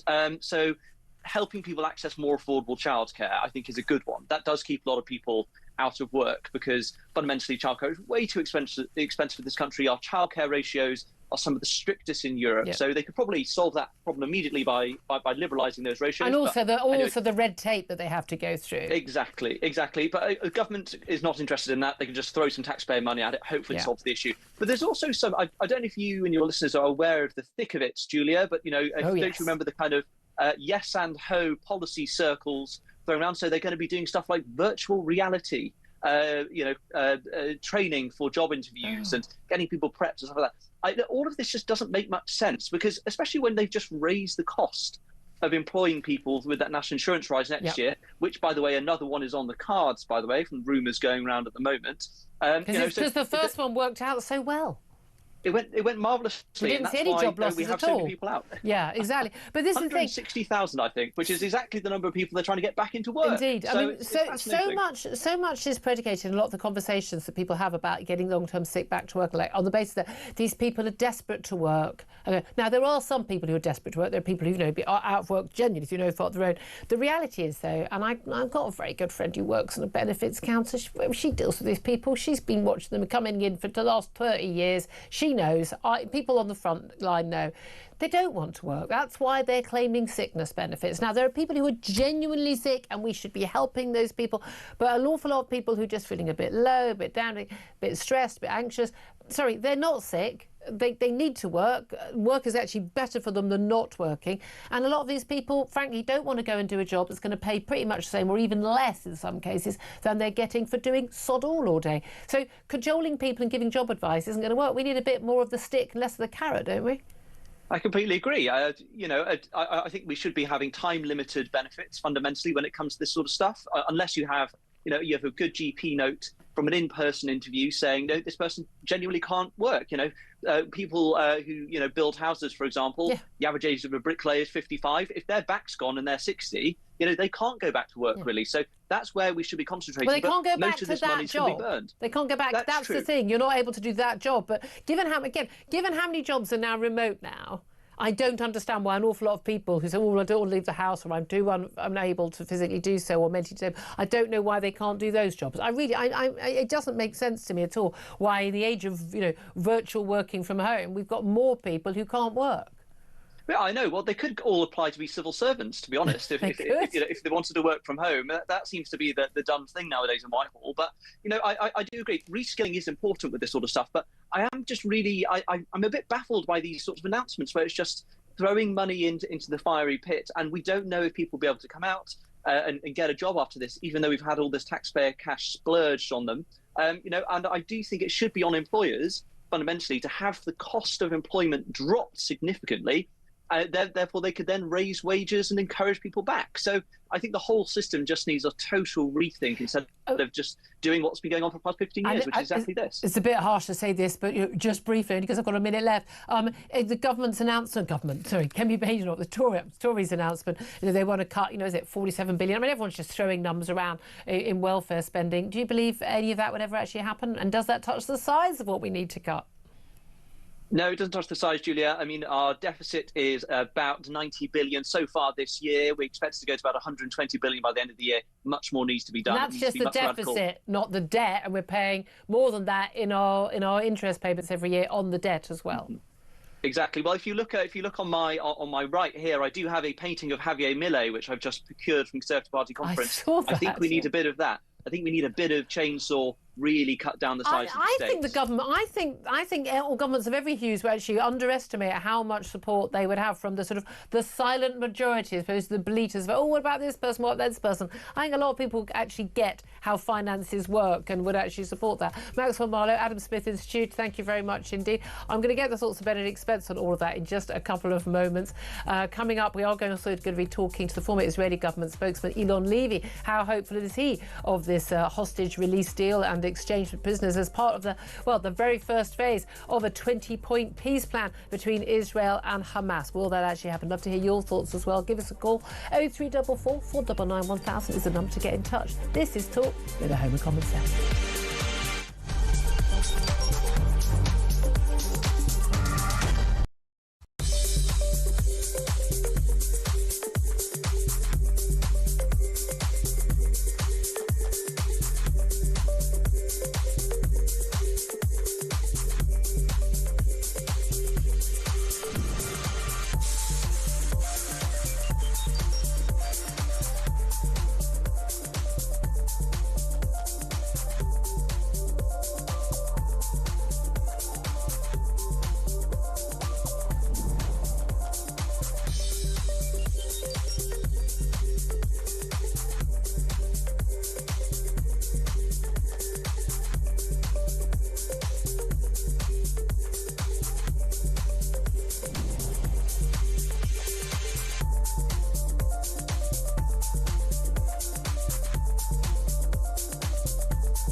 Across the UK, on DAB+, on your smart speaker, on your smart TV, and on your side. This is Talk.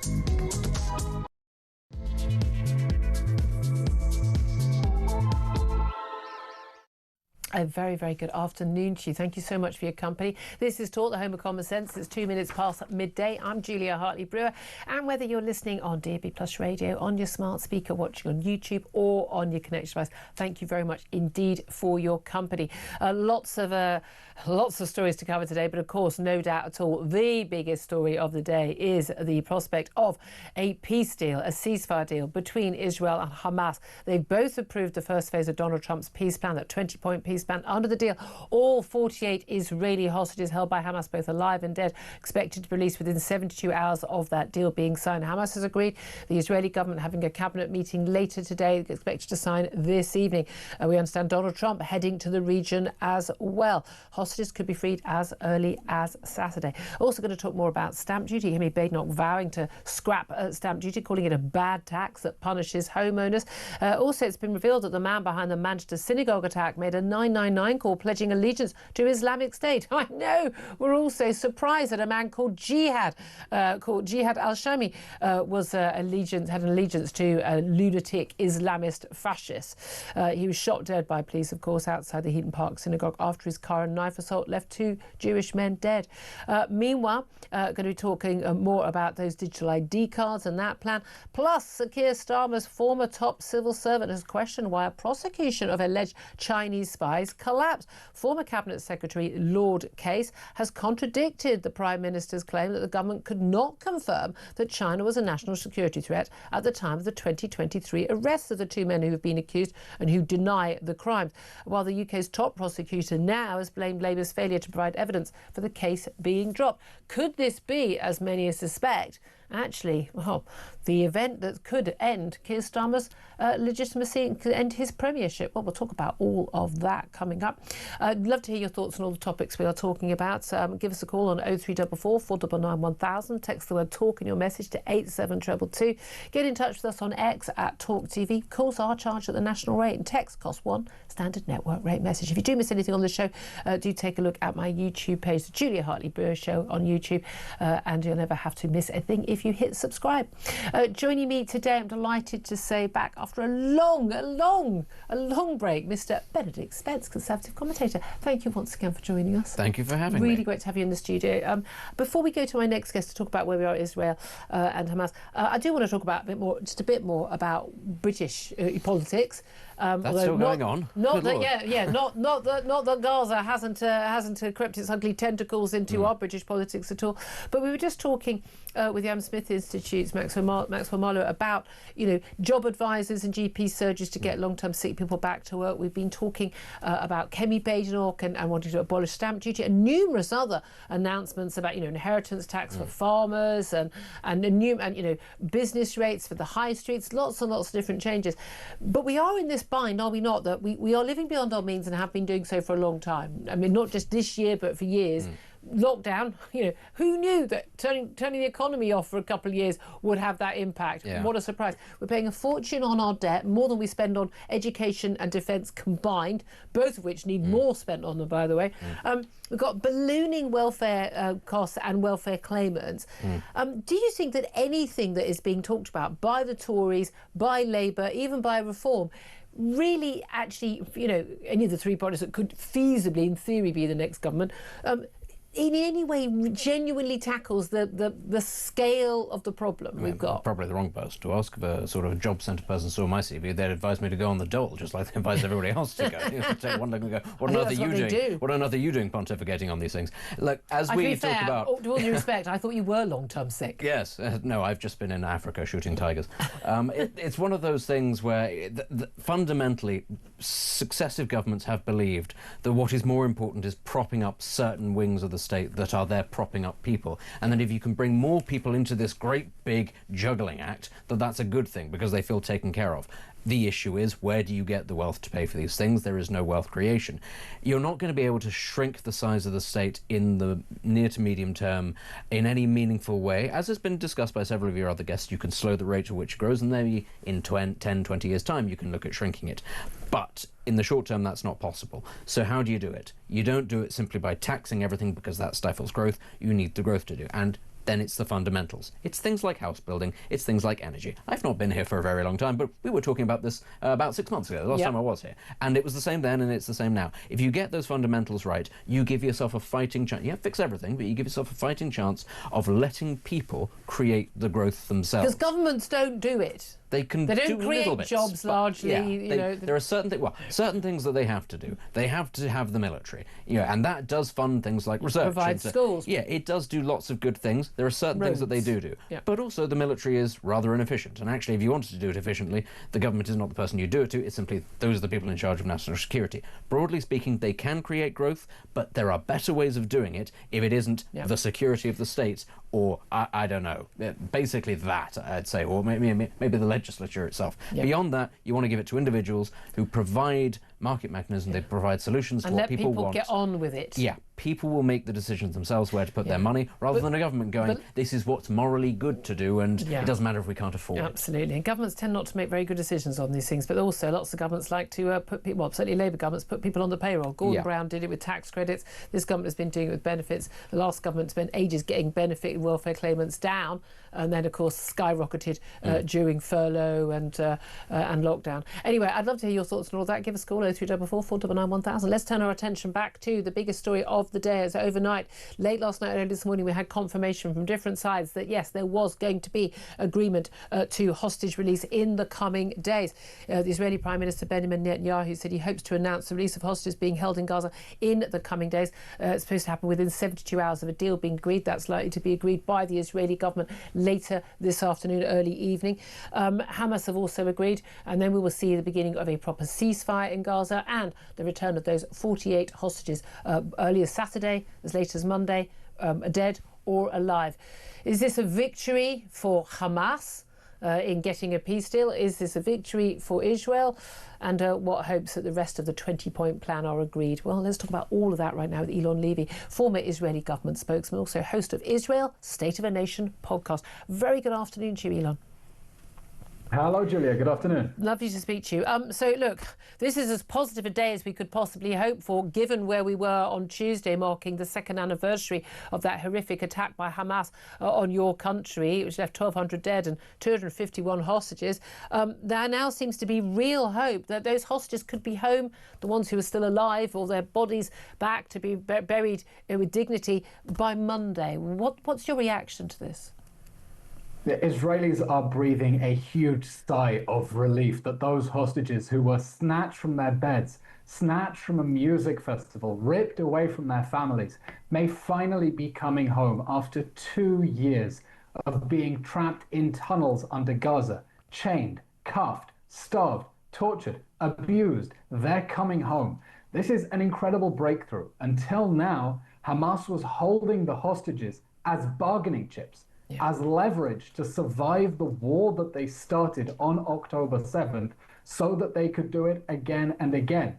And President Trump really pulled his weight here and forced Hamas to free the hostages before the end of the war, while the IDF is still in Gaza. And the next stage is going to be negotiating an end of the war that disarms Hamas, demilitarizes Gaza, and de-radicalizes the population. This is a very good day. I mean, that's a long way in the future, though. And you make the point that Hamas has used the hostages as bargaining chips. They know they've had hostages before. They've been able to exchange, one hostage, a soldier for 1,000 plus prisoners held in Israeli jails, including, terrorists and murderers. Why would they be so willing to give up the hostages, which are their pretty much only bargaining chip? Why have they done it now? Because lots of people are saying, I mean, the idiots, frankly, the useful idiots are saying, oh, well, Netanyahu could have agreed this deal long before now. But the point is, this wasn't on the table. And of course, Hamas could have given the hostages back any day they wanted, or here's a mad idea, they could have not taken them in the first place. So why now? What's changed?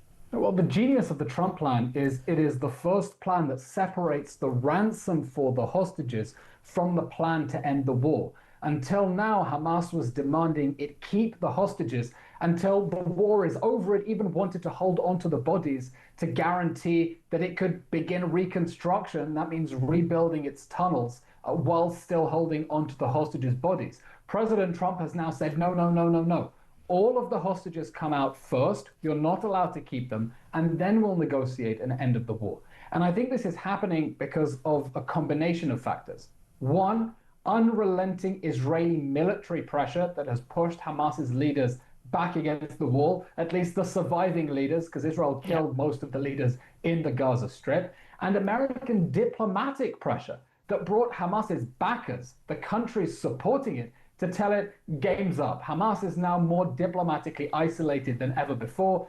Its biggest supporters, Julia, are people on the streets of London right now, and New York and other cities in the West. But internationally, the whole world has rallied against Hamas because of that American leadership to tell it, you have to free the hostages now, and then you're going to have to disarm. It has no supporters who still wanted to govern Gaza the day after the war. It is fascinating to see, we've spoken about it on the show earlier, the reaction on many of the mainstream broadcasters here in the UK, including the BBC, ITV and Sky. Are they in mourning? Well, that's the thing. You'd think people would be more jubilant, more happy. And again, all the supposedly pro-Palestinian people who desperately care about babies in Gaza.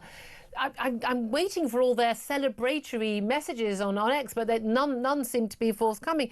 But there seems to be a very sort of grudging response to this deal. And I know that if Obama had agreed this deal, got to this far, if President Biden had done it, they would be whooping and praising, you know, the ground they walked on for their diplomatic brilliance. Donald Trump, whatever his motives, does he want a peace prize? Does he just want people to talk about him?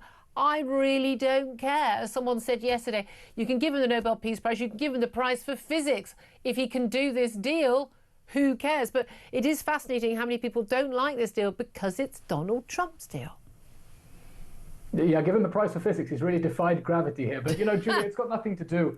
The reason that the pro-Palestinian movement is not happy about this deal has nothing to do with Donald Trump, and they wouldn't have reacted differently if it were President Obama. This is the fact. The October 7th massacre triggered celebrations on the streets of the West.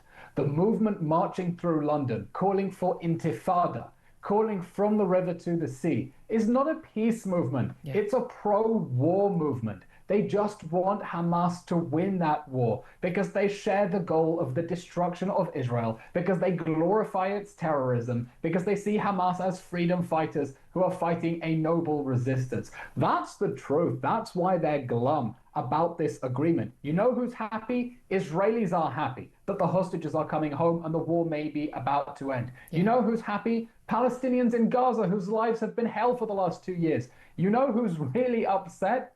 The radical cosplaying protesters on the streets of London who have no skin in the game, but are using this as an outlet to express their rage at the West and at Jews and are baying for blood. They're not happy that the war is over. Well, I say, screw them. Oh, absolutely. I mean, this is the fascinating thing, though, is, you know, they claim all these marches, you said, first one organised while people were still being, you know, raped and murdered and burnt alive with their children in the kibbutz.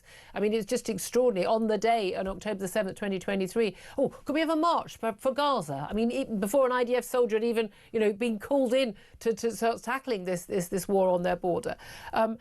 But they claim they're pro-Palestine. They're not. They are anti-Israel, anti-Jew. But they are also, and you touched on that in your answer, anti-West, aren't they? This is a movement that is not just globalising the Intifada. It's kind of globalising hatred of the West and of Western civilization and Western values. And ironically, those values and freedoms in our democracies that give them the ability and the right to protest on our streets, I'd say going further than the law actually allows in terms of their hatred and vile claims and the intimidation of people.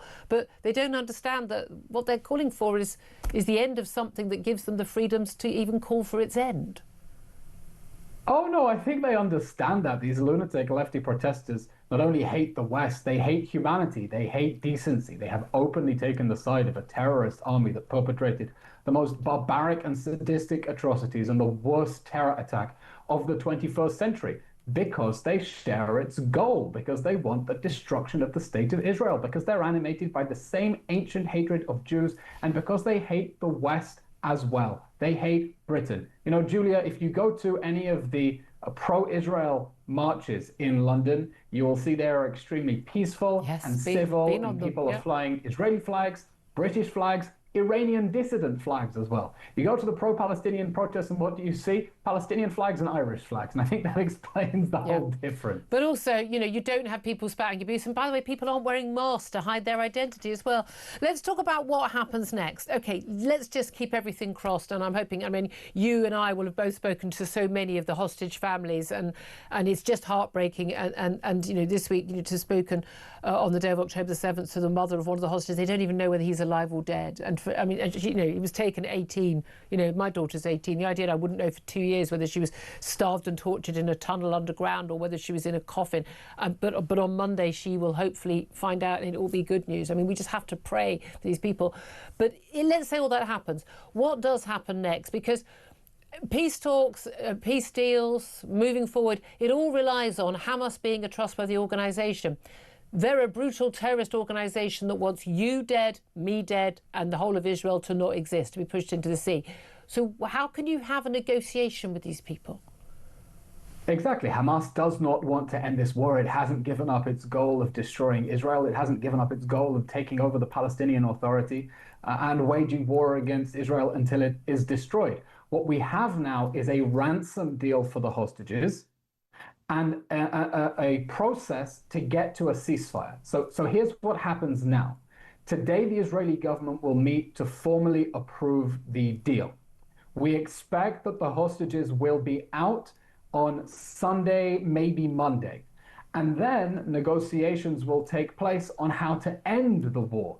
And President Trump's 20-point plan makes clear Hamas has to decommission its weapons, its remaining tunnels have to be destroyed, its leaders are welcome to go into exile if they want, Gaza must be de-radicalized, and Israel's withdrawal from the rest of the Gaza Strip will be in accordance with the demilitarization of Gaza. No one is expecting Israel to pull back completely to the border while Hamas is still running around with rockets and tunnels. So I know lots of people, including President Trump himself, are speaking triumphantly of a peace plan. Let's temper our enthusiasm. There still needs to be global pressure on Hamas through its state sponsors, its patrons. Qatar, Turkey, maybe Egypt, not granting recognition of a Palestinian state before this point. Perhaps maybe that might not have helped. But here's the thing.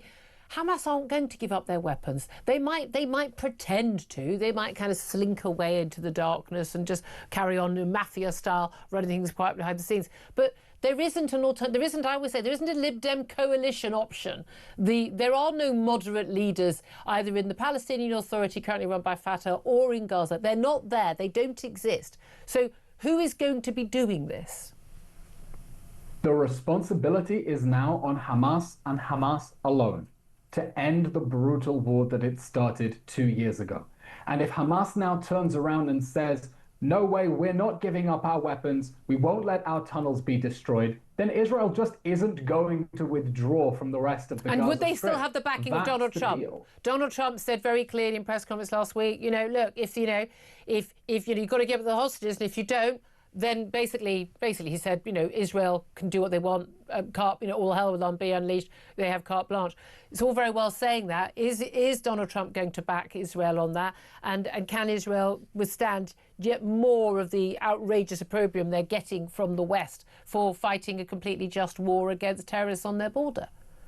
I think President Trump really wants peace and he wants to end the conflict. The priority is getting the hostages out.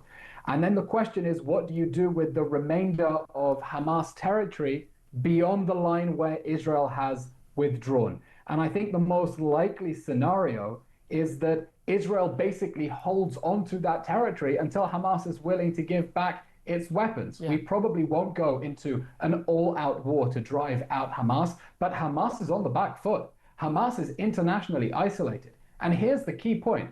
World leaders need to think, how are they incentivizing Hamas? Are they empowering it? Are they encouraging it to give up power? Or are they encouraging it to dig in its heels? And Julia, it's no coincidence that no Europeans were involved in the making of this deal. They were irrelevant. They didn't help get to this deal. If anything, they sabotaged those ceasefire talks by empowering Hamas at a critical time with that nonsensical recognition of a non-existent Palestinian state. It's going to be a absolutely, you know, a hedge of your seat few days to see what happens in the coming days. Elon Levy, always a good to talk to you. Thank you so much for joining us. I'm hoping next time we speak to you, things will be looking more positive. Former Israeli government spokesman. He hosts the Israel State of a Nation podcast. He's a former Israeli government spokesman, but my goodness me, he still knows exactly what is going on behind the scenes. Benedict Spence, listening to all of that, slid in the studio. What do you make of what Elon had to say? I think think it's just actually, in many ways, just the concept of Elon Levy and what he has sort of been doing throughout this conflict, I think is an example of the righteousness that has been displayed by an awful lot of Israelis and their allies as well. And I think we have to remember it is that tenacity, that desire to achieve justice for those who were killed on October 7th. Those and to who were speak up for their country. To speak up for their country, for those around the world who have also suffered as a result of this, and to not let down on all of this. That tenacity is ultimately what has brought us here. None of the kumbaya, give peace a chance, everybody needs to be, it's all about diplomacy and that's all that. Actually, what has led us here is the relentlessness of certain elements of Israeli society, and, that we can criticize in some ways how it's been done. There have been certain mistakes that have been made throughout it, but that refusal to give in, actually, that refusal to relent, to give any quarter to what are, as Elon said, hateful ideologies that would happily see the rest of us caught up in the same sort of thing. Refusal to give in to that, even whilst some of their own allies have not been steadfast, I think is remarkable. I am so ashamed of what Britain did, supposedly the allies like France, like Canada, like Australia. Recognising Palestine. Absolutely Palestine. be ashamed of themselves. Spain, Ireland, the despicable leadership of these countries. And certainly what Keir Starmer did, I don't think he speaks for the majority of the nation. I think it was very, very clear that was not, he did that to shore himself up in the Labour Party and not for any other reason, and certainly did not help in the move for peace. I mean, again, when the terrorists are saying, thank you, that was our reward, it justifies everything we've done, you've done the wrong thing. It is just extraordinary. In spite of all that, I mean, lots of people getting in touch on text and Twitter. We'll get to your calls as well. Gilbert says, we need our own Trump here to negotiate for us. Richard says, it doesn't matter what you think of Donald Trump or what you think his motives are, the end result is the most important thing. Dan says, I'm sceptical. Let's see. Hamas is clearly reluctant and is doing everything it can to say no without saying no, as they can't because of Qatar, and is saying as much at every opportunity. I will believe it when I see it. Noah says, Israeli here. I'm waiting for the day Hamas is completely gone. I'm also waiting for the next elections where we boot out Bibi, that's Netanyahu, and his crazy government that led us to this two-year awful war. I don't think there's any Prime Minister of any government of Israel that would not have been in this 2-year war. And Lindsay says, relief, I hope these hostages get the care and support they're going to require and heal from this atrocity. Yeah, I think one thing I'd say very quickly about Netanyahu, very divisive figure, even within Israel. I think if nothing else, you have to respect, again, and I'll use that word, tenacity, the refusal, because, lesser people could have crumbled, lesser people could have sought an accord, lesser people might have given in to the pressure by the, other members of the international community. As much as we can praise Donald Trump for what he's done on all of this, Israel has been in the position to be in the upper hand, have the upper hand, to be strong, and a lot of that is because of Netanyahu. He has made mistakes, lots of mistakes, but he has been steadfast throughout this, and if nothing else, that will be part of his legacy. Imagine if this happened to us and Keir Starmer was our Prime Minister. I mean, seriously, imagine. We're going to be talking about Keir Starmer's, it would appears to be, I would say treasonable, treacherous behaviour over this country's best interest when it comes to this Chinese spy case. We're also going to be talking about the digital IDs again. That's still on the cards, literally. And we're going to talk to the director of Big Brother Watch, Silke Carlo, who's been warning us all about this stuff for a long, long time. Up next, we're going to take your calls. Give us a call, 0344 499 1000, to have your say on everything we're talking about. This is Talk, the home of common sense.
Trump had this 20-point plan for peace in the Middle East, and he had a lot of ultimatums that he gave both to Israel and to Hamas. And if he had to kind of decide who ended up blinking, I guess it would be both Israel and Hamas, because they now have agreed, apparently, for this exchange of prisoners. Hamas is going to give up, it says, those who are still alive and the bodies, of course, of those who are not.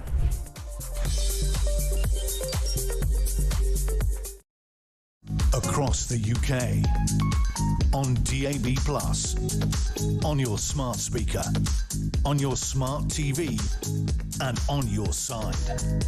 This is Talk. Good afternoon, welcome back to the show. 12:28 is the time. I'm Julia Hartley-Brewer. Let's get straight to your calls. 0344 499 1000. Want to have your say on this Hamas-Israel peace deal? Well, phase one of a 20-point plan, because that means the hostages are home with their families, or at least they can be given a decent burial, those that are dead. Is that worth doing? Well, let's talk about this with Brian, who's in Blackpool. Hello, Brian. Hello there, Julia. Hello. I must thank you, first of all, for being so wonderfully honest and forthright on talking about Israel. It's a pleasure. Well, you're very welcome. I thought apparently it's because I'm being paid, apparently, and this is what annoys me, $7,000 a tweet or $7,000 a comment. And, there must be money going into the wrong bank account, because I've not seen any of that. That's what they're claiming. I thought there were 7,000 shekels, then it became £7,000. I don't know the exchange rate. It should be shekels, yeah.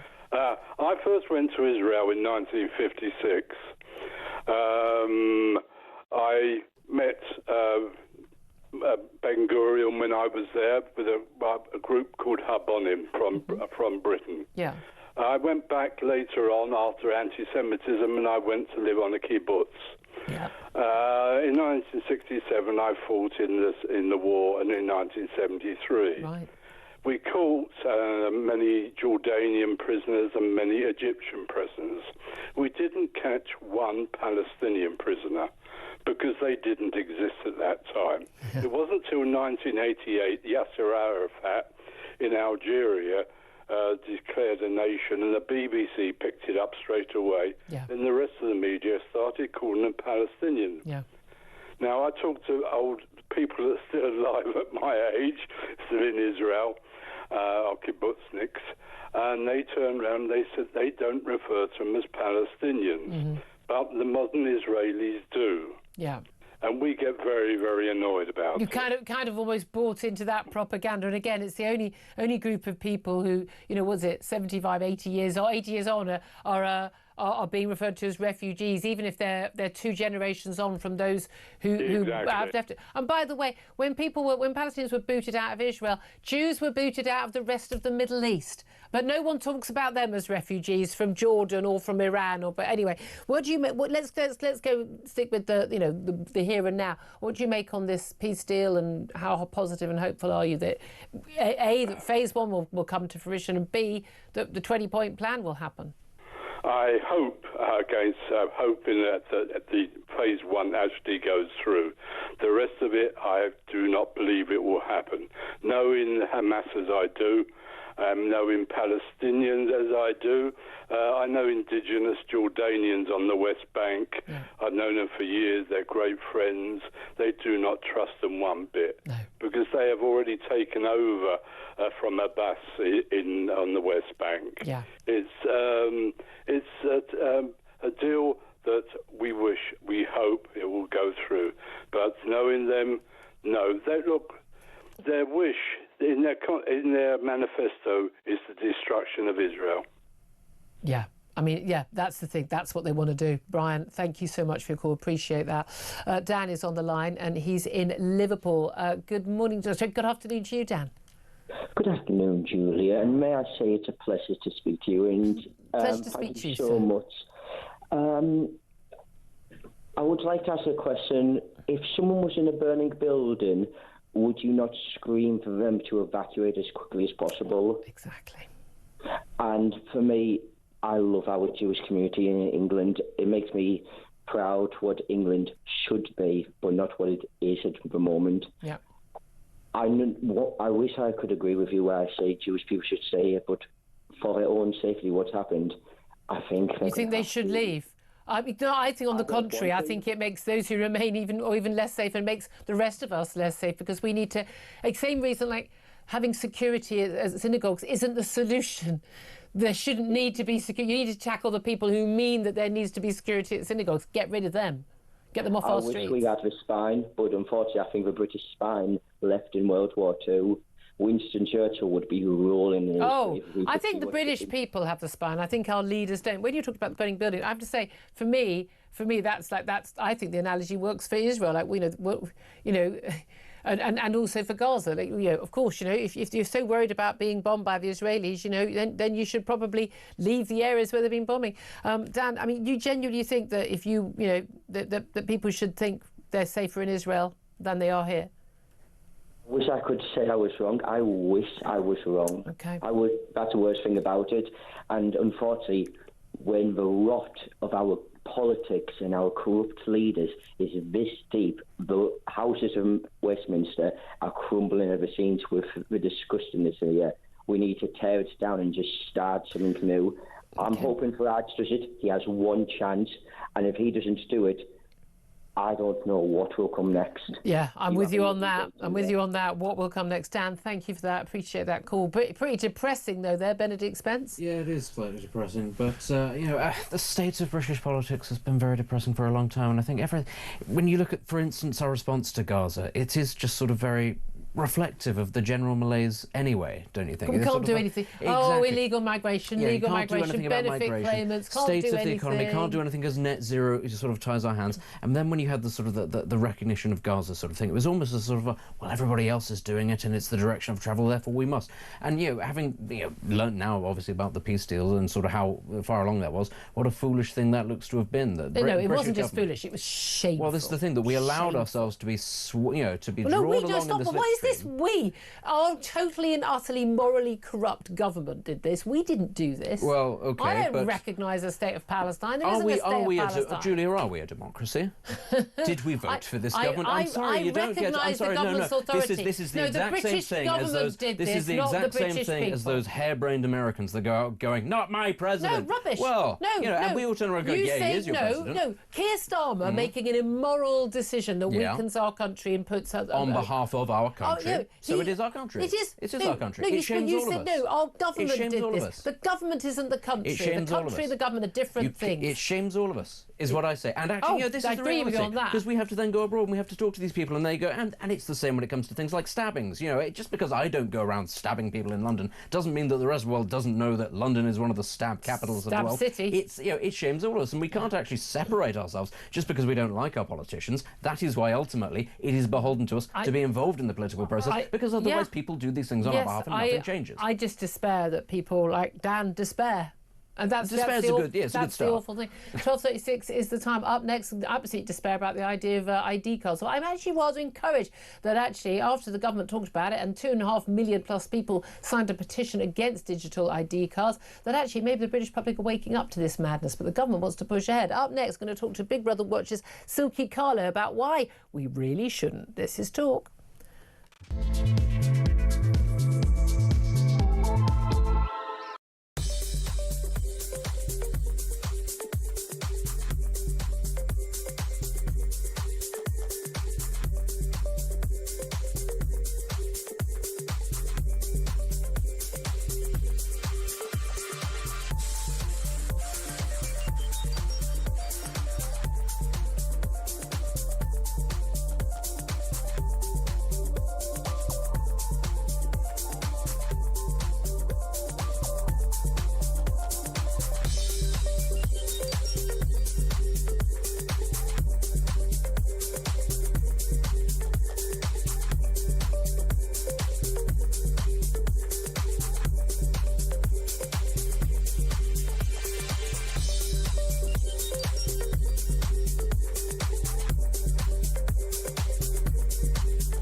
across the UK, on DAB+, on your smart speaker, on your smart TV, and on your side.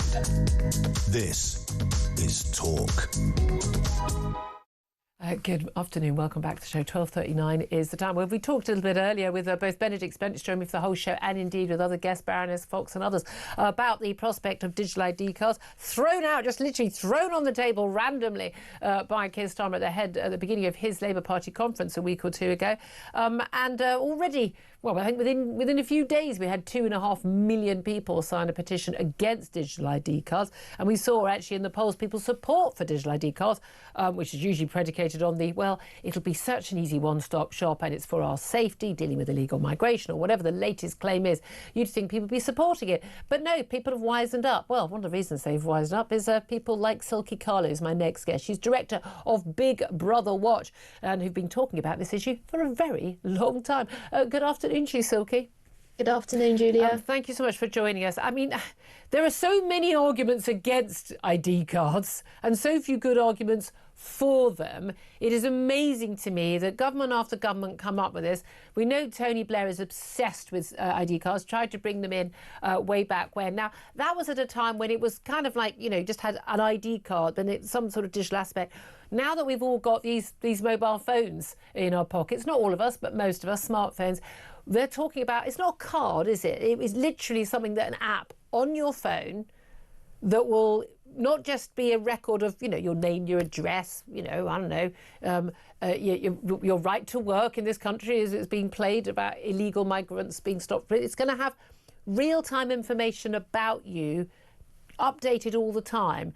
And that's where the really, really sinister aspects come in, doesn't it?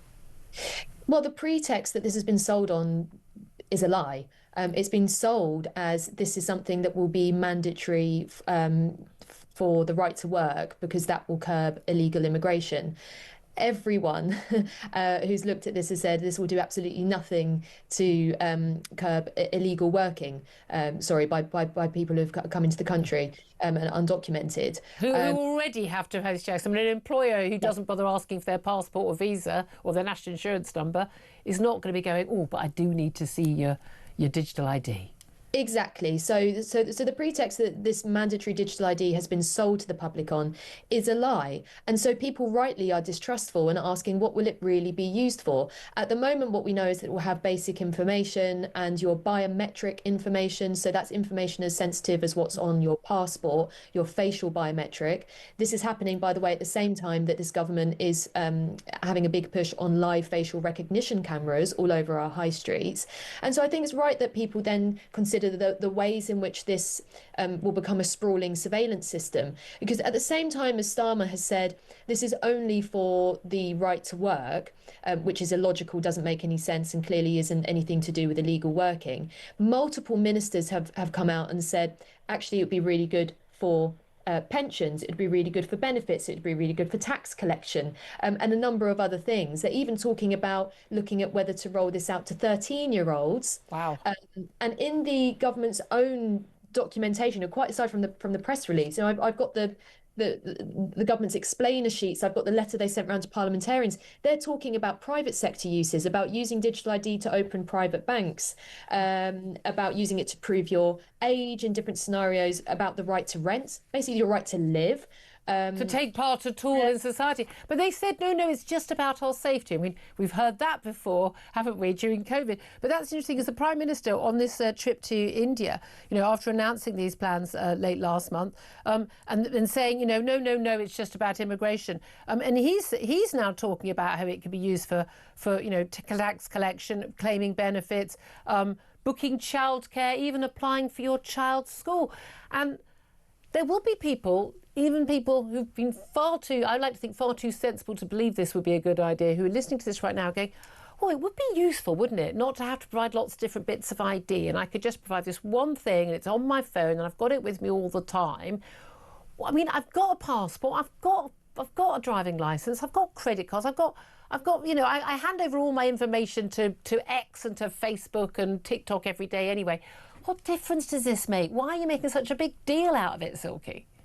Well, if it's useful and people want it, there's no need to make it mandatory, is there? And so this could be something that the government offers to people that you can volunteer into. But the risk is that it's mandatory. You have no choice. And already this is a system that is being paired with incredibly significant punishments. If you don't have Starmer's digital ID card, even though you've got a British passport, you were born here, a birth certificate and everything else, you won't be able to work.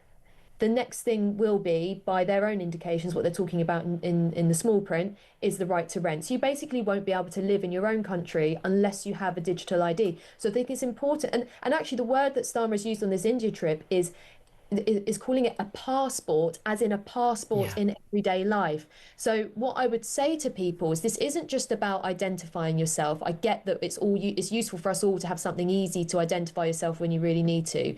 It's about creating a kind of permission-based society where we live on license to the state and we have to comply with probably growing and sprawling rules, enabled to do ordinary things that we need to do to live our lives. That is a completely different society to the one in which we live, and it's not a very free one. Indeed, and we were talking to Baroness Claire Fox about this, and she's been a big sort of freedom campaigner over the years, as indeed were you know, lockdown as well, is that it does turn on its head our relationship with the state, doesn't it, in terms of who, you know, we are individuals, we're born free, we are free unless there is a law made by our democratic elected parliament that limits that particular freedom because of an impact on other people. You know, you can't steal, you can't kill. You can do anything in this country that there isn't an explicit law against. That is the theory. And it turns it on its head. Like, basically it means you can only do things that the government allows you to do. Yes, exactly. You can only do things that the government allows you to do, proven by this digital permit connected to your facial biometrics. You know, basically your face becomes a barcode, and then you know, permissions are issued on this digital identifier. The other thing that's quite chilling is that Starmer has looked at India's sprawling digital ID system and said it's a massive success. He's clearly ill-informed about this. There are people in India who have actually died from starvation as a result of the Aadhaar digital ID scheme over there. There are reams of evidence and documentation about this by academics. I mean, it's just so ill-informed. And I think, you know, this is something that often comes with human rights abuses and risks. But again, you got people say nothing to hide, nothing to fear. But my God, we've seen, you know, even if you're a law-abiding citizen, you know, when we saw what happened in lockdown, we saw with COVID, the extraordinary overreach by government, supposedly for our safety. My worry is how many people would go, yeah, anything for safety. But of course, this all assumes they can do this. Governments of every hue, their record on major IT projects, not just the huge cost. I mean, they're saying a few billion. We are talking about absurd amounts of money for this. Their record on getting these things actually working, keeping them working, their record on hacking. I mean, none of this suggests this is actually going to happen in the next few years. Yeah, well, Blair's ID scheme, you know, £5 billion of public money was wasted on that, and it never got off the ground. Well, I, like you, I'm incredibly emboldened by the spirit of British people who've looked at this and said, we don't buy the lie, we don't trust the government. We saw what happened with COVID IDs. You know, how quickly will this become something where, oh, you could go to school, but now because you haven't had the third jab, you can't. You know, like we're well aware of the risks, and I think likewise, this will never get off the ground. A huge portion of the public will never do this. Even Boris Johnson has said. Boris Johnson. I certainly won't carry one. I always said I'll carry a passport. I'll get a vaccine if it's required by another country, because that's my choice. I will not prove anything to anybody in this country, because this is my country. The thing is, we can think it's unlikely it'll ever happen, but that doesn't mean we shouldn't stop being vigilant and preventing it from happening. That's the key. We mustn't be complacent. No to digitalid.co.uk is where our campaign is. We have to fight this tooth and nail, because if it does get off the ground, this is the problem. If it does get off the ground, this is the kind of thing that's irreversible, and it will change the foundation of our society forever. So now is the time to put up the fight. 100%. Silky Carlo, Director of Big Brother Watch, thank you so much, and thank you for keeping that fight going behind the scenes before this exploded in our faces again. Benedict Spence, brief word? It's a literal return to serfdom, where you need to seek the permission of effectively a lord. At least in the medieval period, you could meet your lord. Now it's simply an interface, which you might not even have access to. What's very egregious is the fact that the changing demographics and the changing nature of how people interact in this country, facilitated by governments, which has destroyed the trust and led to a massive insweep of illegal migration, is being used as justification to do this to us, having trashed everything themselves. They create the problem. We're going to do this to you, and you're going to love it. And it's a no from me. 12:49 is the time. Take a quick break. Up next, what on earth is going on with the collapse of this Chinese spy trial, and why does everybody who knows anything about it seem to think the Prime Minister is lying to us about it? This is Talk.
At what point does it become a petrol car that I can't drive? When can I not buy a petrol car? What year?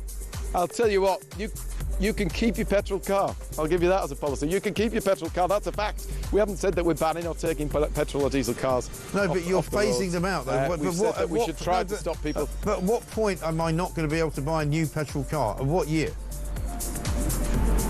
I don't know. You don't know? I don't know. There is incentives there in place. Right. I don't know. OK, all right.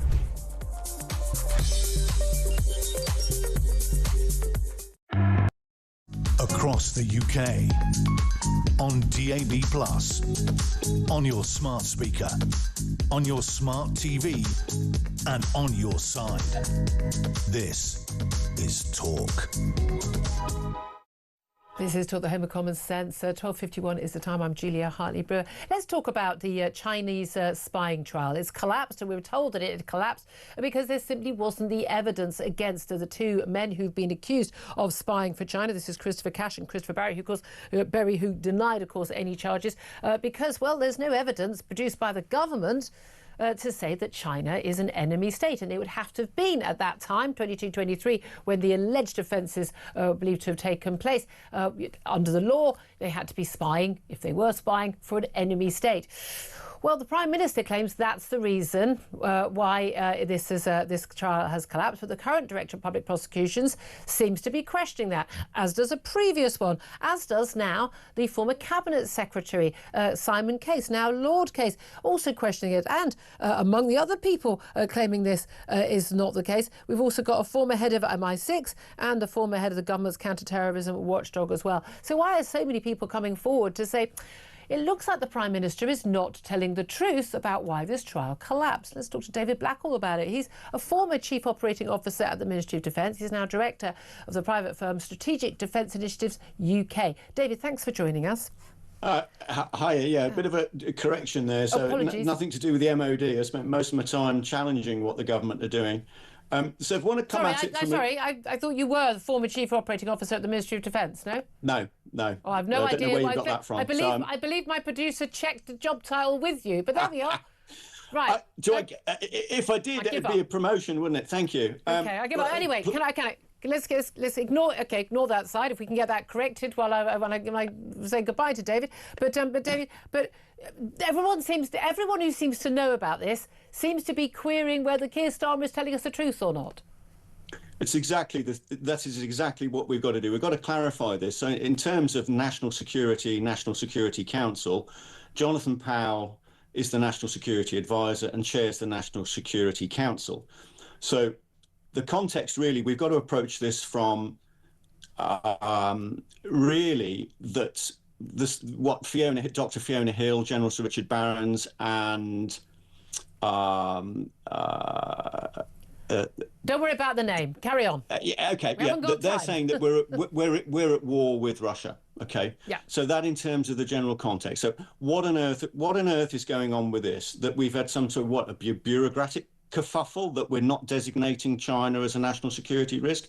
All of these matters fall within Jonathan Powell's remit and as desk the National Security Council. Yeah.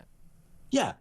So, we've really got to, what national security? And I'd like to just, was going to come at it from a different angle, but your previous guest has highlighted something very significant with India and Starmer being over there with India at the moment.